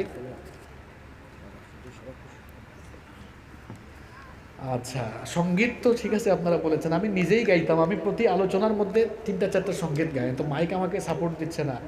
আপনারা খুব জেন্টেল মানুষ, ডানে বামে যারা বসেছেন, এত শিল্পপতি মানুষ, রাজনীতিবিদ মানুষ, জনপ্রতিনিধি, আপনাদের সম্মানের দিকে তাকায় আমি মাইকম্যানকে কিচ্ছু বলি নাই। নিজের উপর প্রেশার দিয়েও আমি 1 ঘন্টা আলোচনা করেছি। আল্লাহ যদি বাঁচান, আগামীতে আপনারা তো এমনিতেই রুচিশীল মানুষ, বললাম না, মাইকের খরচের জন্য প্রয়োজনে আপনারা জনাব আব্দুল শুকুর সাহেবকে বলে দিবেন। আল্লাহ তো ওনাকে সম্পদ দিয়েছেন, উনি এমনি দানশীল মানুষ, দেখছেন, বলছেন আমি দিয়েই দিব, অসুবিধা নাই। ওই 1 বছর এদেরকে শিক্ষা দিলে, ওই যে বলছিলাম না, লাল বাতি জ্বলে যাবে। মন ভইরা শোনাবো ইনশাআল্লাহ, ইনশাআল্লাহ। আপনারা কি রাগ করলেন আমার কথা? আমি আপনাদেরকে প্রচন্ড ভালোবাসি। আল্লাহ আমাদের এই ভালোবাসা কবুল করুন। যত কথা বলেছি, আল্লাহ আমাদেরকে আমলের তৌফিক দান করুন। পুলিশের ভাইয়েরা, রাজনৈতিক ব্যক্তিবর্গ এবং স্থানীয় জনপ্রতিনিধি যারা এই মাহফিল বাস্তবায়নে সহযোগিতা করেছেন, আল্লাহ সবাইকে মাফ করে দেন। আল্লাহ আমাদের সবাইকে দ্বীনের জন্য কবুল করে নেন। দলাদলি ভুলে গিয়ে আমরা যেন এলাকায় মিলেমিশে, ইমানি ভ্রাতৃত্বে সবাই মিলেমিশে থাকতে পারি। আল্লাহ আমাদেরকে তৌফিক দান করে দেন। আপনাদের এই অঞ্চলে মাহফিল বন্ধের রুসুম ছিল, কিন্তু আপনারা আবার যেভাবে চালু করেছেন, এটা ভালো লক্ষণ। কোরআনের মাহফিল এগুলো রাজনৈতিক মাহফিল না। এখানে আওয়ামী লীগের মানুষ আসবেন, বিএনপির মানুষ আসবেন, জাতীয় পার্টির মানুষ আসবেন, সকল দলমতের মানুষ আসতেই পারেন, পুলিশও আসতে পারেন, ওসি সাহেবও আসতে পারেন, অসুবিধা নাই। যারা মুসলমান এমনকি অমুসলিমরাও আসতে পারেন, কারণ কোরআনের আলোচনা সবার জন্য উন্মুক্ত। এটা রাজনৈতিক কোনো মাঠ নয়। এখানে বক্তৃতা দিয়া 1 ঘন্টা 2 ঘন্টা বক্তৃতা দিয়া কাউরে ক্ষমতায় আনাও যাবে না, নামানোও যাবে না। এই মাহফিলগুলো হলো কোরআনের মাহফিল। এখানে আমরা হেদায়েতের কথা বলি, কোরআনের কথা, এরপরে হাদিসের কথা, আল্লাহর কথা, রসুলের কথা বলি। আমরা এই মাহফিলগুলো নিয়ে দলাদলি করব না, সবাই মিলেমিশে আমরা সবাই এই মাহফিলগুলো বাস্তবায়ন করব। আল্লাহ আমাদেরকে মিলেমিশে সম্প্রীতির সাথে বসবাসের তৌফিক দান করেন। আমরা সকলে পড়ি আমিন। মোনাজাত করে দিই, হ্যাঁ, اللهم آمين. ربنا ظلمنا أنفسنا وإن لم تغفر لنا وترحمنا لنكونن من الخاسرين. رب العالمين. পশ্চিম পদুয়া হদ্দলি পাড়া সমাজ কল্যাণ পরিষদের উদ্যোগে আয়োজিত আজকের এই মাহফিলকে কবুল আর মঞ্জুর করে নাও। গভীর রজনী পর্যন্ত তোমার অসংখ্য বান্দা বান্দিরা নীরবে বসে বসে তোমার কোরআনের কথাগুলো শুনেছেন। গভীর রাতে তারা হাত তুলেছেন। আল্লাহ, গভীর এই রজনীতে আমরা যারা হাত তুলেছি, আমাদের সকলের জীবনে কম বেশি গুনাহ আছে। আমাদের গুনাহের দিকে না তাকিয়ে তুমি তো গাফফার, তোমার গাফফার নামের খাতিরে আমাদের জীবনের ছোট বড় জানা অজানা যত গুনাহ আছে, দয়া করে সব গুনাহ তুমি মাফ করে দাও। রব্বুল আলামিন, ওগো আমাদের মালিক, ওগো আমাদের রব, আমাদের স্ত্রী সন্তান পরিবার পরিজন সবাইকে মাফ করে দাও। আমাদের পিতা মাতাকে মাফ করে দাও। আমাদের যাদের মা বাবা আমাদেরকে এতিম বানিয়ে অন্ধকার কবরে চলে গেছেন, দয়া করে তাদের কবরগুলোকে জান্নাতের বাগান বানিয়ে দাও। আমাদের যাদের মা বাবা বেঁচে আছেন, নেক হায়াত বাড়িয়ে দাও। যতদিন তারা বেঁচে থাকবেন, আমাদেরকে আমাদের বাবা মায়ের খেদমত করার তৌফিক দান করে দাও। আল্লাহুম্মা গফিরলি ওয়া লিওয়ালিদাইয়া ওয়া কুর রাব্বিরহামহুমা কামা রাব্বায়ানি সগীরা। রাব্বিরহামহুমা কামা রাব্বায়ানি সগীরা। রব্বুল আলামিন, আমাদের আত্মীয় স্বজন যারা কবরে চলে গিয়েছেন তাদেরকে মাফ করে দাও। এই হদ্দলিপাড়া এলাকায় কবরস্থানগুলোতে যত মুর্দেগান শায়িত আছেন দয়া করে সবার কবরের আযাবকে তুমি মাফ করে দাও। আজকের এই মাহফিলকে কবুল আর মঞ্জুর করে নাও। এই মাহফিল বাস্তবায়নের জন্য যারা সহযোগিতা করেছেন, দান সৎকা করেছেন, রাজনৈতিকভাবে, প্রশাসনিকভাবে, সামাজিকভাবে যারা যেভাবে সহযোগিতা করেছেন, সকলের সহযোগিতা তুমি কবুল করে নাও। সবার জীবনের গুনাহগুলো মাফ করে দাও।